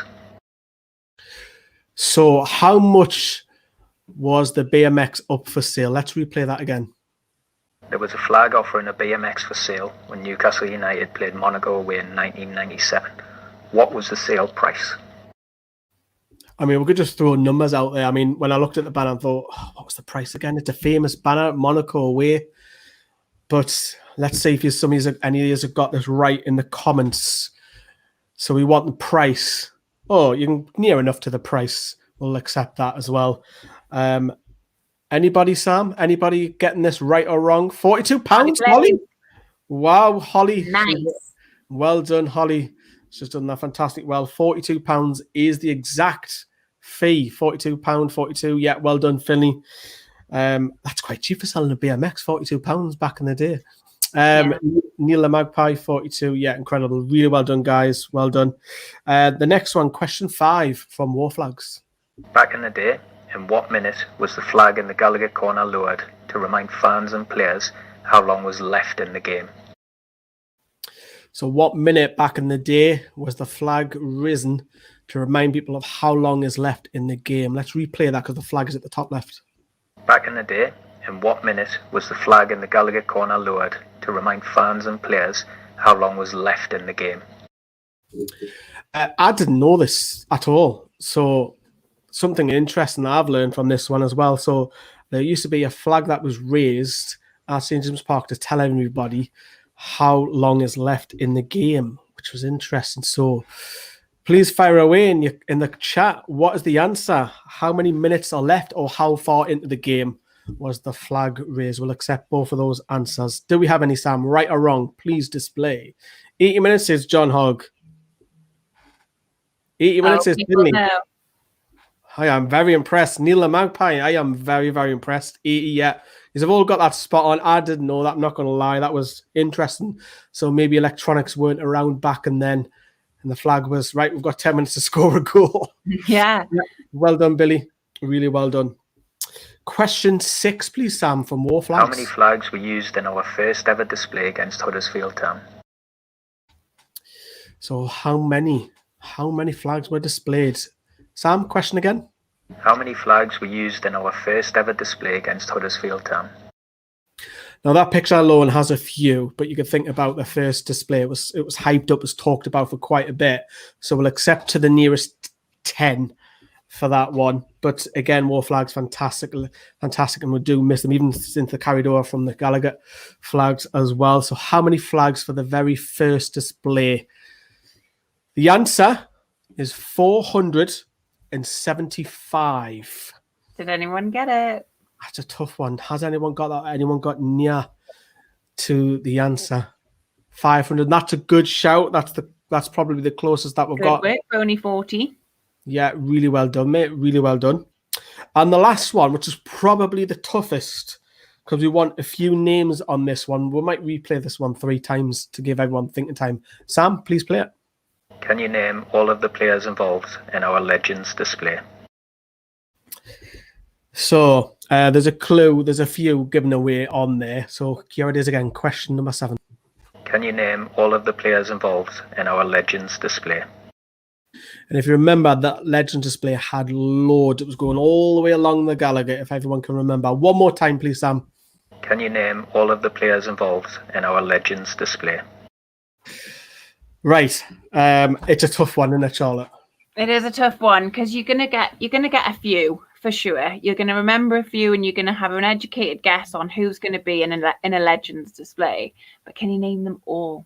It's tough. There was 1, 2, 3, 4, 5, 6, 7, 8, 9, 10, 11 that I've got written down here. So shout out if you've got any of these right. Robson, Harvey, Pedro, Beardsley, Shearer, Keegan, Veitch, Supermac, Jackie, Milburn, Bobby Moncur, Stan Seymour, and the legend Hughie Gallagher.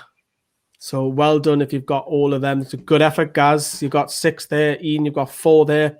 Really well done.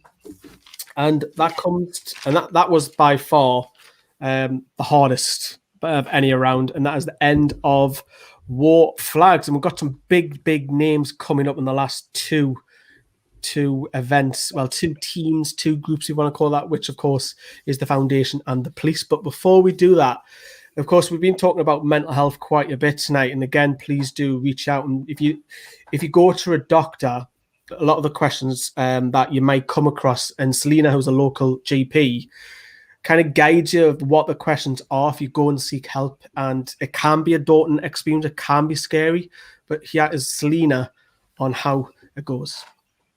Hello, my name's Selena. I'm a local GP. If you were to call your GP to discuss your mental health, you should expect your GP to ask you a series of questions. Your GP will basically be trying to get a good understanding of what you're going through day to day and how it's impacting on your life.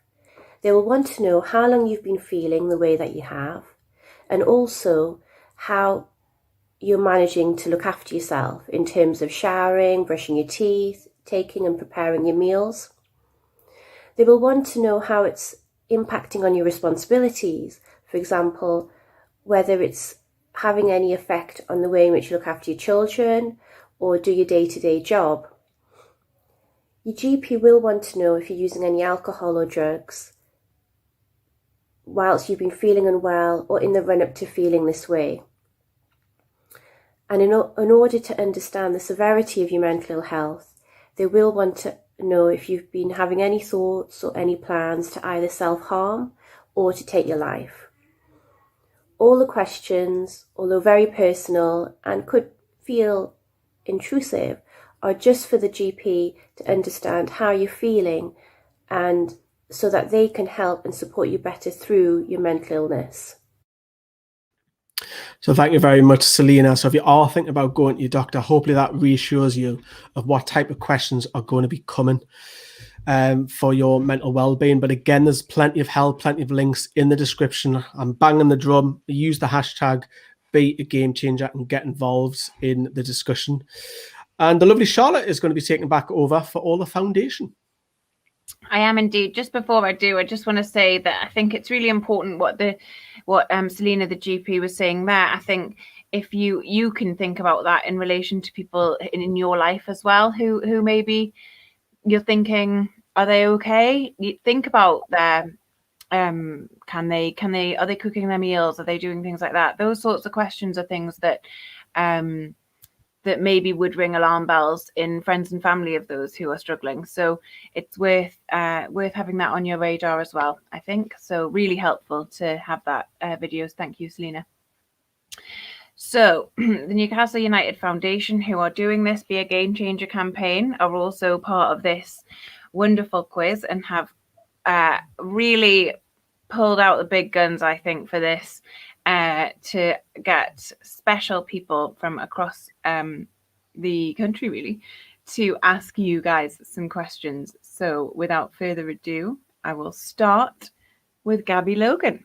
Hi, my name's Gabby Logan and I'm proud to say I'm a Newcastle United Foundation patron and a Be a Game Changer supporter. Now, I became a Newcastle fan quite late in life. My first match was in 1993. It was a 1-0 win for Newcastle at St James's Park, but who was it against? 1993, 1-0 at St James's Park in the August, but who was it against? Good luck. Good question from Gabby Logan there. 1993, we won 1-0, but against who? It was the first game. Should we have that one more time? Hi, my name's Gabby Logan and I'm proud to say I'm a Newcastle United Foundation patron and a Be a Game Changer supporter. Now, I became a Newcastle fan quite late in life. My first match was in 1993. It was a 1-0 win for Newcastle at St James's Park, but who was it against? 1993, 1-0 at St James's Park in the August, but who was it against? Good luck. It's a great question. It's good for Gabby that it was a win for a first game. I think we like to start with positive memories. For those of you still playing, the answer is Everton. It was a 1-0 win for Newcastle United. David Calbutin, am I saying it right? Andrei Avramov, sorry. I'm trying to read very quickly because Sam gets these off the screen very quickly. Because there's so many of you getting it right, it's excellent. All right, well, it doesn't stop there with the Foundation's excellent contributors to our quiz. We also have legend Steve Harper. Hi, I'm Steve Harper, former Newcastle goalkeeper and trustee of the Newcastle United Foundation. I'm a proud supporter of the Be a Game Changer campaign and know just how important it is to reach out if you're struggling.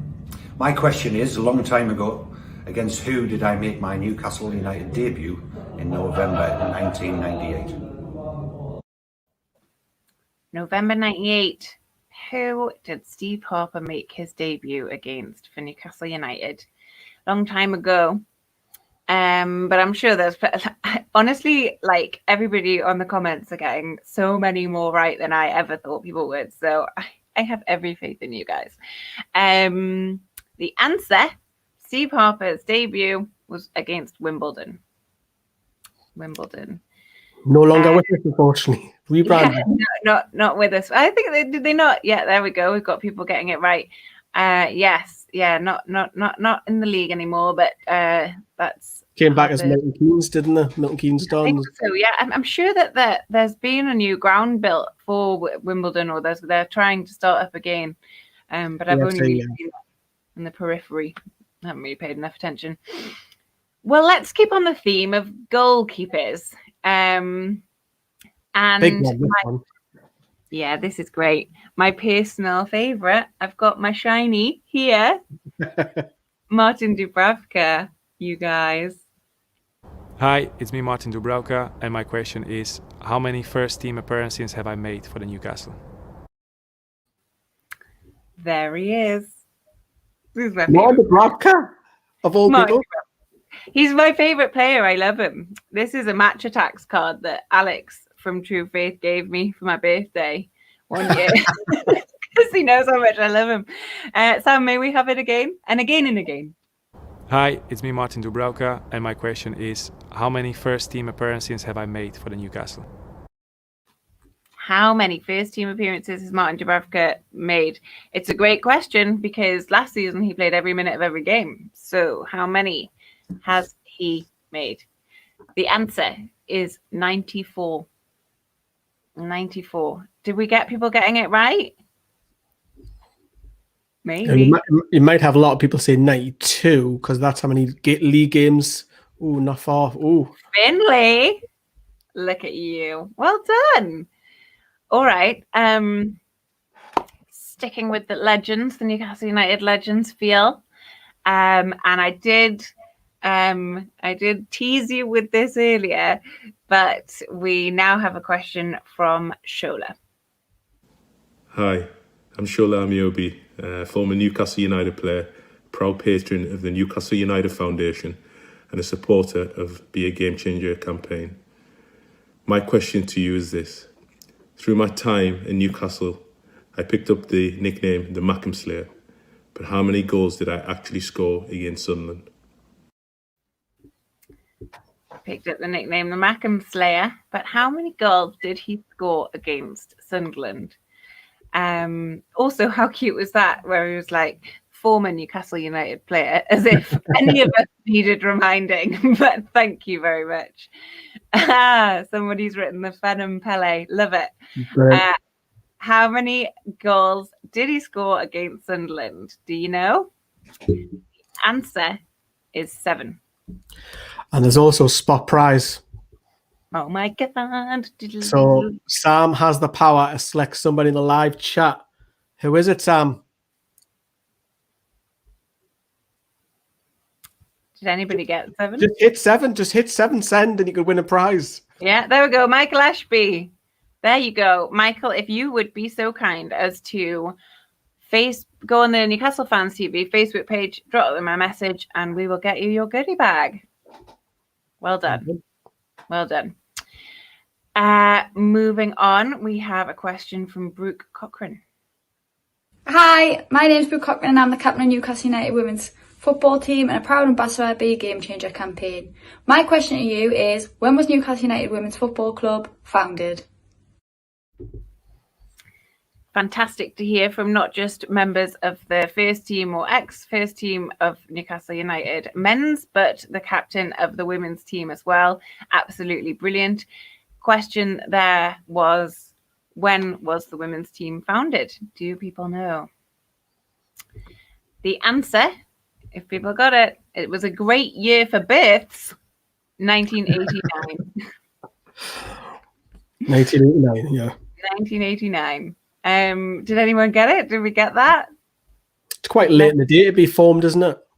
Yeah, it is. Yeah, it is. Actually, the women's game was banned for like 50 years. Yeah. 100 years ago this year, it was banned and then reinstated. There we go. Dusty got that right. Well done to you. Next, we have a question from Jamie Harley. Hi, it's Jamie Harley, Head of Sports Science at Newcastle United and a proud ambassador for the Be a Game Changer campaign. My question is, which team were we playing when Matt Ritchie famously kicked a corner flag into an unsuspecting fan's groin? Oh, that was so good. I remember. Well, not good for him. Not good for him. That was terrible. That's an awful thing for me to have said. I'm so sorry. It was very funny, and I think the man took it with good humour. But let's have that one just once more, please, Sam. Hi, it's Jamie Harley, Head of Sports Science at Newcastle United and a proud ambassador for the Be a Game Changer campaign. My question is, which team were we playing when Matt Ritchie famously kicked a corner flag into an unsuspecting fan's groin? He put that very nicely, didn't he? An He did. unsuspecting fan's groin. Who were we playing when that happened? The answer is, of course, Chelsea. I see you, Dan Gray. You got it right. Well done. Yeah, it was Chelsea. Last minute. Well done, William. Yes, absolutely right. Very amusing gifts that came out of that game. But luckily the man was okay. We're happy about that. It's all good. Went viral. It was everywhere. It did go viral. Poor guy. All right. We next have a message from United with Pride. We are United with Pride, the LGBTQI plus inclusive supporters group for Newcastle United. As it's Football versus Transphobia Week, we thought we'd highlight some stats around transgender mental health. In the UK transgender community, 88% reported suffering with depression and 77% suffered with anxiety. 1/4 had attempted suicide multiple times. It's shocking but not surprising, as over half the LGBTQI plus community prior to the pandemic admitted to suffering from a long-term mental health problem, with gay men being 7 times more likely to attempt suicide than heterosexual men. The only top-flight pro men's footballer to come out during their playing career was Justin Fashanu. Tragically, on the 2nd of May 1998, he died by suicide. You may not have known this, but Justin had a trial for Newcastle United in October of 1991. Our question is, which manager gave him the chance to don the famous black and white? There we go. Lovely message there from United with Pride, and nice to get a good array of faces as well. We've only done a couple from other groups, so putting us to shame a little bit there. Absolutely wonderful. Should we play it again just one more time, because there was a lot of messaging there, and then the question was at the end. So hang fire for the question at the end. We are united with pride, the LGBTQI plus inclusive supporters group for Newcastle United. As it's Football versus Transphobia Week, we thought we'd highlight some stats around transgender mental health. In the UK transgender community, 88% reported suffering with depression and 77% suffered with anxiety. 1/4 had attempted suicide multiple times.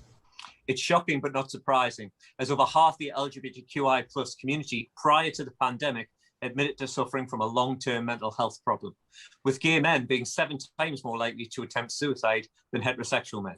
The only top-flight pro men's footballer to come out during their playing career was Justin Fashanu. Tragically, on the 2nd of May 1998, he died by suicide. You may not have known this, but Justin had a trial for Newcastle United in October of 1991. Our question is, which manager gave him the chance to don the famous black and white? So that is 1991. Which famous manager gave him the chance? Who did he do a trial for? The answer is, of course, Ozzy Ardiles. I'm sure that we got that. Yeah, there we go. People getting that right. Some really stark figures, I think, in that question as well. Some really strong messaging. So just a great question, but some real things to think about, I think, as well. All right, that is the foundation. We have another message, just a little message from Steve Beheral. I don't know if I'm saying that right. I always say it wrong. But he knows I still love him. Foundation Chief, we have a message coming from him now, and that rounds out round 6. Was that 6? 7. 7, I think now. Yeah. 7. I tell you, I said earlier, I'm terrible at maths. I can't even do basic counting tonight. But yes, please enjoy this message. Hi, my name is Steve Bahal, and I'm head of Newcastle United Foundation. I want to say thank you to every single person who's joined us for the biggest ever quiz. It's been a really special evening and a nice break from what is still a really difficult time for a lot of us. Hopefully tonight has been an opportunity for you to let your hair down and also to learn more about all of the amazing work going on in our city to support people with their mental health. Obviously, our event this evening is in memory of Martin Lorimer and a way to honour him and what he loved. With your support, we can try to make a difference for more people who may be struggling with their mental health and to reach more Newcastle United supporters just like us who may feel alone right now. If you can, we would appreciate any donations towards our Be a Game Changer campaign. You can do this by visiting justgiving.com/NUFC. Donation amount doesn't matter. Whatever you can do will make a difference. Thanks again for joining us, helping us spread the message amongst our community and beyond. Look after yourself. Yeah, so that was a message from Steve Burrell, the head of the foundation. Thank you very much. And he has iterated any small donation that you may have. There is a link in the description for the foundation. These guys are funded. We must stress that. And for this incredible event and the campaign that everybody does at the foundation, they rely on donations. So if you've got any small change, please help out. Like I say, it could save one person, and that's the aim tonight. So thank you very much for the foundation's work. And of course, we'll talk about at the end about the event. But we're moving on to our final group, which is, and that's a great message from Stephen Roberts there. Fantastic show, everybody. Good to get a break away from the football, which is good. It's meant to be a fun event, uplifting event, but also serious with some special people talking.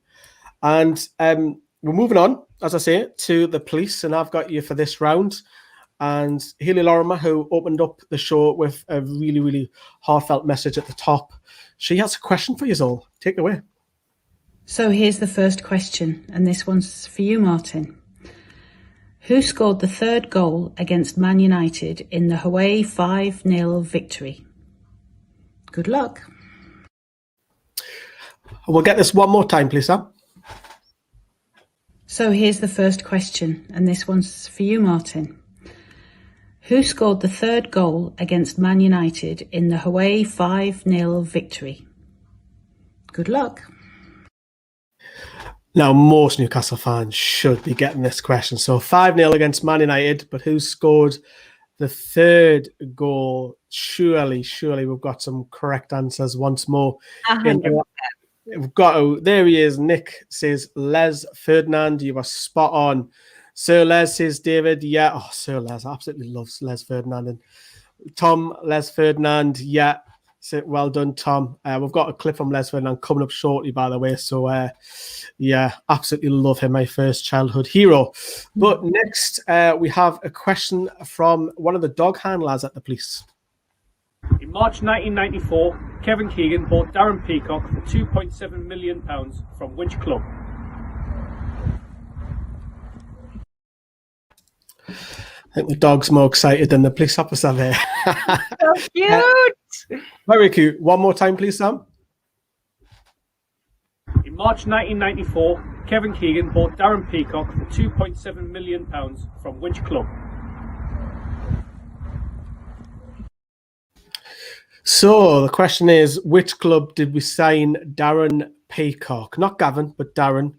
Long-haired ponytail. Obviously, Kevin Keegan loved him because he was a defender who just loved to defend, where all the other defenders will just run up and score goals and get by the byline and so on. But where did we sign Darren Peacock? Who was the club?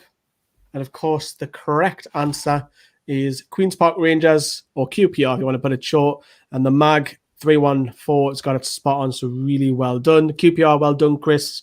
Fantastic. QPR, well done, Gary. Yeah, fantastic. Right, the big one. Massive one, this one. Possibly, Charlotte, would you say these are the biggest that we've had so far tonight? I think so. Yes. I'm so excited. Charlotte's very excited because she knows what's coming, but these are worldwide known, not because of football, but because of their entertainment. Take it away, please, Sam. Hi everybody, Anton Deck here. An honour to be here tonight to bring you another question to support this Be a Game Changer campaign. Ant's got the question for you. I do. Right, I'm going to read this because I want you to get it properly. On the 23rd of October 2002, which fullback scored for Newcastle in a 1-0 home win over Juventus? I know this one. I know this one. What a great day it was as well. Over to you. Hoy the lads. I mean, that is absolutely fantastic. I mean, fantastic. I mean, I've just spoke. He has Anton Deck with a question across Chronicle, True Faith, NUFC, Newcastle Fans TV, NUFC Fans, Wor Flags, Foundation. I mean, that's just bonkers, isn't it, Charlotte? Yeah, this is, you know, if you could told me like 5 years ago this is what I'd be doing, I'd be like, get away, man. No, I won't. And wow, here we are. Amazing. So great of them to get involved. Yeah, we are introducing a question from Anton Deck, which is mental. Let's replay that message. Hi everybody, Anton Deck here. An honour to be here tonight to bring you another question to support this Be a Game Changer campaign. Ant's got the question for you. I do. Right, I'm going to read this because I want you to get it properly. On the 23rd of October 2002, which fullback scored for Newcastle in a 1-0 home win over Juventus? I know this one. I know this one. What a great day it was as well. Over to you. Hoy the lads. I still can't get over that one. I love them. Absolutely brilliant. Absolutely brilliant. And they've also got another message because they've given us the answer to this question. Here it is. Come on then. Who is it if you think you know? I think, is it Andy Griffin? That's who I thought it was. It's Andy Griffin. It was Andy Griffin, which is absolutely fantastic. And we've got our final goodie bag to give away. And again, hands are off the laptop. Sam, pick a winner, please. Ashley Douglas. Ashley Douglas, could you please message Newcastle Fans TV's Facebook page? You've just won yourself a little goodie bag for playing along tonight. So thank you very much. I mean, madness, Anton Deck. I can't get out of that. So good. Andy Griffin, by the way, the nicest man. Just yeah, he is. You've interviewed him. I think we've interviewed him as well. Did Anton Deck just take over on Saturday night? Yes, Sam, Anton Deck from those absolutely crazy.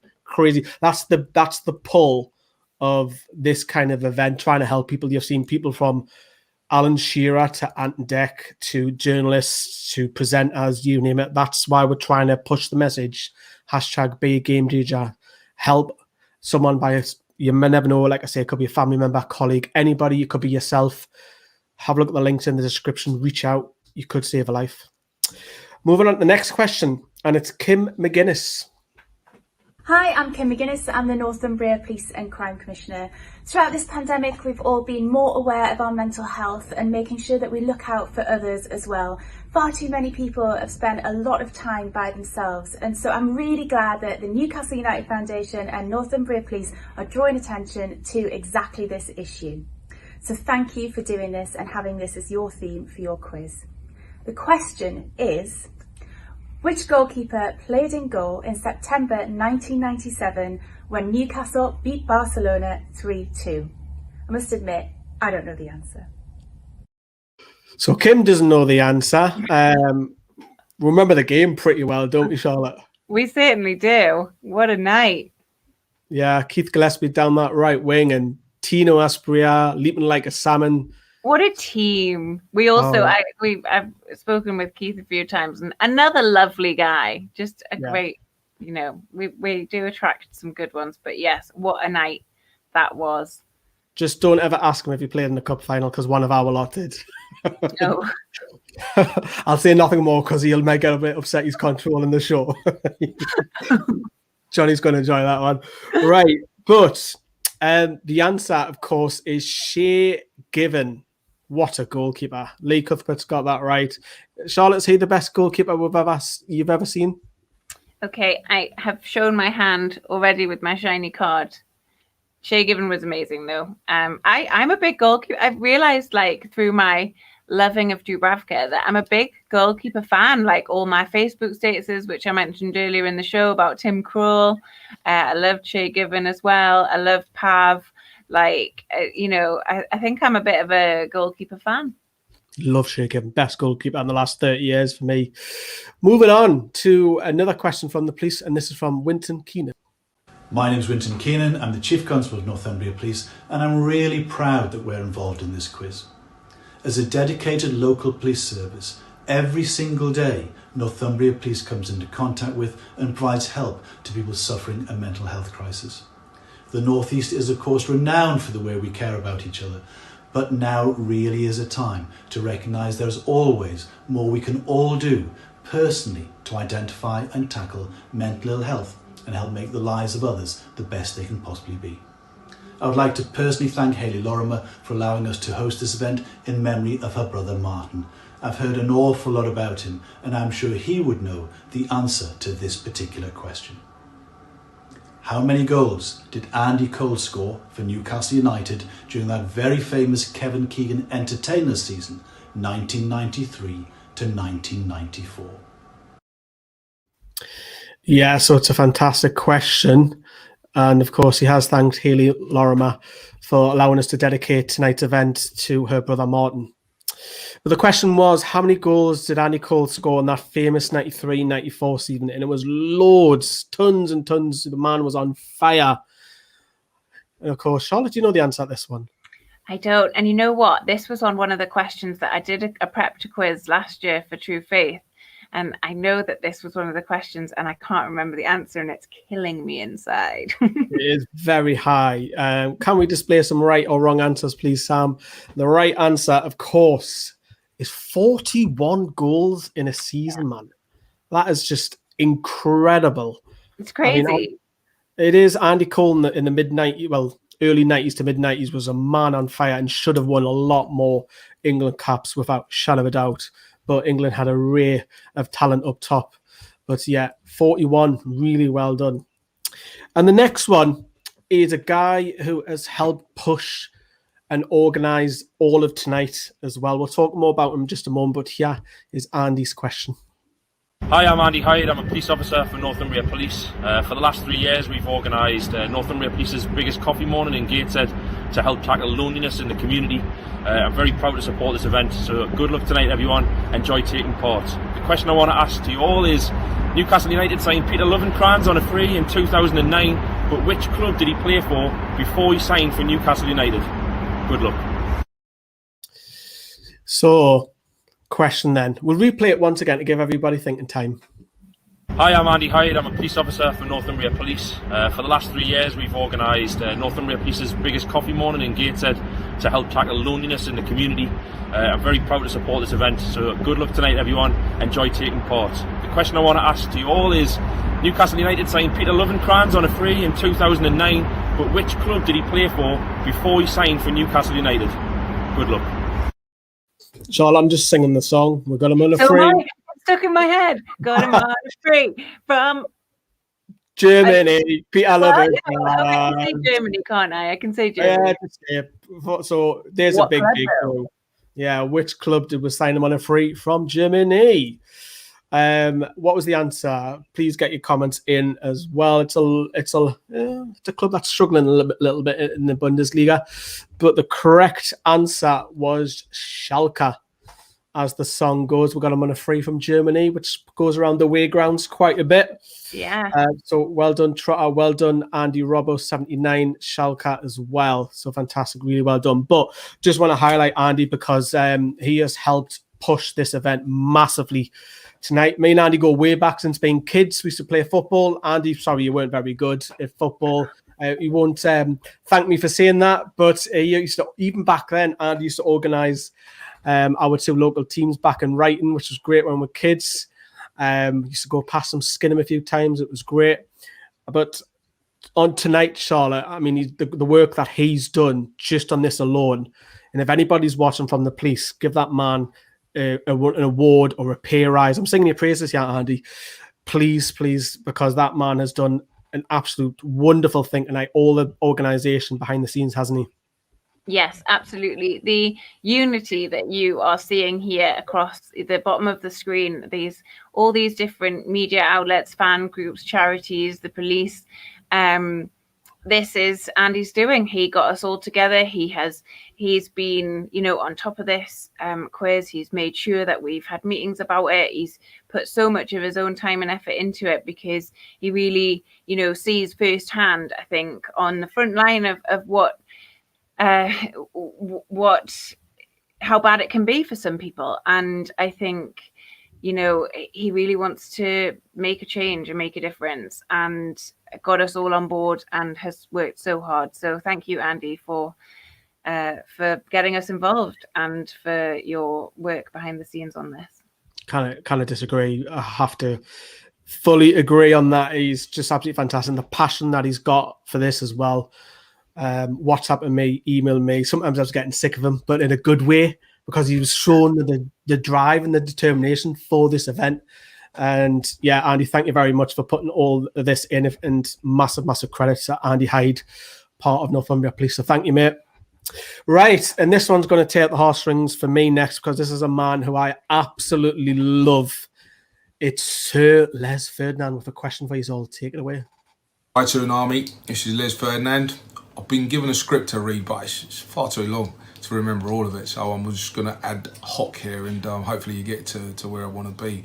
Thanks very much for allowing me to join the campaign. I'm really pleased to be involved with the Game Changer campaign for mental health, and I think it's an important thing, and especially in today's society, and especially with this pandemic where we're all locked down.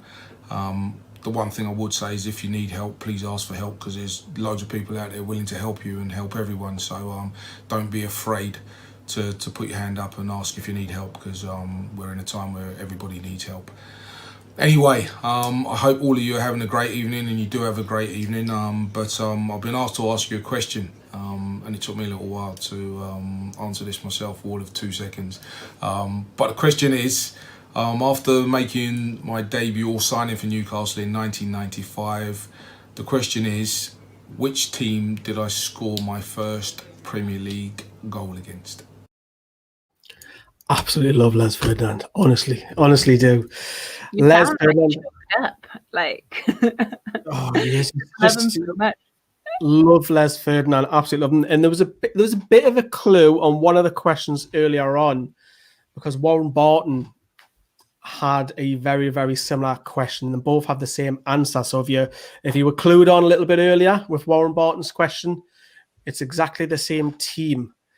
And that team, of course, is Coventry City. Has anyone got that right, Sam, in the comments? Yeah, Nick, well done. You've got that spot on. A red hot day. Stadium had just been built, 36,000. John Hogg's got that right. 3-0 home win against Coventry. Beardsley, Rob Lee, Ferdinand going past the goalkeeper to clip it in from a tight angle. It was a fantastic day, and obviously sad what happened at the end of that season, but that was a great memory. Love Les Ferdinand. I want to touch upon this because I mentioned this to you earlier on, Charlotte, is that I had a surprise video with Les Ferdinand last year, and Sam thankfully got me. Well, he got me back in a good way because I got Matt Ritchie on the channel to try and lift his spirits after his granddad had passed away. And I thought, I was coming into an event like this, just like a live stream, but Sam surprised me with Les Ferdinand. It was the first time, not that I was intentional, but I actually opened up about my parents, and both my parents suffer from schizophrenia, which I've never really talked about publicly. And Les Ferdinand brought that out to me, and that was absolutely fantastic. And it was more like a relief. And he didn't ask the question. He just asked, like, how did I become a fan of Les Ferdinand? And I was mentioned I was in a lot of passed around, obviously, with my parents in mental health hospitals. I was moved around foster cares and all, what have you. But he was my first hero. And for me, opening up was a massive, massive thing. My sister was messages, oh my God, and all of this. So even that helped me because, like I say, it has a knock-on effect, mental health, doesn't it? Yeah, absolutely. Like, that's really, I think, brave of you to speak about in front of, there's lots of people watching, and it's really lovely that you were able to meet your hero and get to kind of talk about that as well, because that, I think, the football is what it is at the moment, but for a lot of people throughout their childhoods, it's a constant, and it's a thing that you look forward to, and maybe your rituals around the ground and things like that, and we are missing that at the moment. So I think it's very brave of you. Thank you for sharing that. Thank you very much. Les, you're an absolute hero, and I can't believe I've still got Les's number. Love him, absolutely love him. But we've got two more questions, and the next one is from Adam Hussain. Hi, I'm PC Adam Hussain from Northumbria Police, and I'm supporting the Be a Game Changer campaign. The question I want to ask you all is, which ex-United Football Club player was sent off when Newcastle beat Queen's Park Rangers 1-0 in the final match of the Championships in 2009-10 season? So, which player was sent off on the final game of the season? But it's a tough one, that one. We'll replay it just to give everyone a bit of thinking time. Hi, I'm PC Adam Hussain from Northumbria Police, and I'm supporting the Be a Game Changer campaign. The question I want to ask you all is, which ex-United Football Club player was sent off when Newcastle beat Queen's Park Rangers 1-0 in the final match of the Championships in 2009-10 season? That's a tough question, isn't it? It's really, really tough, that one. But I'll be very impressed again. I mean, you've been smashing it in the comments tonight across all of our 8 platforms. The correct answer was Peter Ramage. Yeah, NUFC opinion blog. Yeah, really well done. That was the season. Obviously, we've already won the league by then. But yeah, Peter Ramage, Michael, yep, spot on. And of course, Peter Ramage is back at the club as the assistant at the under-23s. So good to see some more local boys back. And our final question of tonight comes from Detective Caroline Ord. Hello, I'm a detective from the Complex Fraud Team Northumbria Police, and we need your help to help protect your loved ones, particularly the older generation, against the devastating impact of fraud. Fraudsters are reaching into the homes of our loved ones, targeting the older generation by cold calling landlines and mobile phones, and using sophisticated methods to wipe out bank accounts within minutes. Fraudsters will impersonate police officers, bank staff, Amazon, Sky, HMRC and others, and will provide a worrying story encouraging you to hand over cash, transfer money, download an app or provide personal details. Do not believe them. Never believe a cold caller to your landline or mobile phone. Please share this message between your family and friends. Thank you. Now, question. How many goals did Alan Shearer score against Sheffield Wednesday in Bobby Robson's first home game in charge of Newcastle United? So there's been a couple of clues tonight already of how many hat-tricks and so on as Alan Shearer scored, and the famous 8-0 win. I'm expecting the comments to go crazy now, because if you don't know this one, you need to walk out the door if you don't know this one, seriously. Bobby Robson's first home game, of course, was Kieran Dyer, Speed, Hughes also on the score sheet. But how many goals did Shearer get? There's a clue already. And of course, the answer was 5 goals, which is incredible from Alan Shearer. Nick's got it spot on as well. I expect all ears to get this one. Ben Oaz, thank you very much. Yeah, spot on, 5. James, 5 as well. Any more, Sam, before we wrap up? Joe McHugh, I think I pronounced that right, 5 on Facebook. Mark, 5 as well. And gladly pleased that the event has gone fantastically well. I'm not going to lie, I wobbled a little bit at the beginning because I seen how many numbers were watching. I was like 750 at once, and then the number was going up, and I was like, whoa. But Charlotte, thank you, of course, being involved. Again, we've just got to thank everybody once again. Is there anybody you'd like to thank tonight? Gosh, everybody for watching, everybody who is, is open to the hashtag Be a Game Changer campaign, is thinking about loved ones, is thinking about themselves. Every group that's involved, everybody along that banner that you can see here, please, just so grateful to everybody for contributing questions, for contributing their time. Once again, to Andy, to Ashley at the foundation, I'm sure Lee, you would like to thank her as well. Ashley's done, some incredible work. She's given us loads of her time. She's given us loads of worrying statistics about the mental health crisis that really is going on in the UK, and particularly in the Northeast, and particularly among men. So yes, just gosh, I don't think it's. I feel like I'm giving an Oscar speech now. Like you're always going to forget somebody, but everybody who's been involved in making tonight a success. I want to thank you, Lee, and Sam behind the scenes, because you've put in so much of your time, and so has Sam. Sam's not even getting any glory. He's just behind the scenes. You can't even see him, but he's been making sure this has run smoothly with all the videos. So thank you, and thank you, Lee, for giving up so much of your time and prepping tonight so brilliantly well. Yeah, it's a good event. Thank you, Charlotte, for those nice words. Thank you for obviously taking up your own time in the meetings as well. Sam, again, you've seen one of the questions a little bit earlier. Fantastic. Ashley, I'm just banging the drum similar to what you're saying, Charlotte. Ashley's been championing it, pushing it, getting big names. I mean, to have the likes of Martin Dubravka and the police, obviously with Andy getting Ant and Deck, it's incredible. As Charlotte displays the Dubravka, and and it's hopefully the one we don't want to do events like this, but sadly we have to. But we've come together tonight, and the likes of the police, Newcastle United Foundation, True Faith, NUFC, Wor Flags, the Chronicle, and NUFC fans over on Facebook as well. We've all came together tonight and put on this event, live stream it across several platforms to hammer that message home that yourself, loved one, a friend, colleague, neighbour, daughter, mum, dad, whoever it is, might need that help, and it could save their life. But of course, I want to dedicate the video, which it already is, to Martin Lorimer. Haley spoke very, very bravely at the top of the show. And you can see the reach of outpour from the club, from the captain Jamal Lascelles, even Ayoze Perez, who's no longer obviously associated with Newcastle, still has that bond with the fans. He was reaching out, and it was wrong, but it was great to see the pull that everyone was coming in, and that's why we've come together. And remember, please use the hashtag Be a Game Changer. And if you're watching this live, get them liking it, whichever platform you're watching on. Hit that like, get it shared.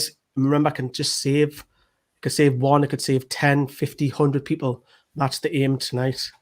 But yeah, Charlotte, have you enjoyed it? I have. I've had so much fun. It's actually flown by. It's been over 2 hours that we've been on, and I was thinking, we've got so much to get through. It's going to be like a later one, but it's been so much fun. I've really enjoyed it. I've learned a lot. I now know far more about the resources that we have in the Northeast to help people, which is brilliant, which is the aim of the game here. And I've had a good time seeing kind of how amazing our fans are at remembering pretty impressive stats. It is. It's great that we'll come together, and the fans as well. Use a lot watching whichever platform you're on as well. We're going to be posting all of the videos, the charities, back onto social media in the next few days, just to try and hammer home the message that you can get help. But on behalf of myself and all the other groups as well as Charlotte, thank you very much for watching. Good night, everyone. Take care. Bye-bye.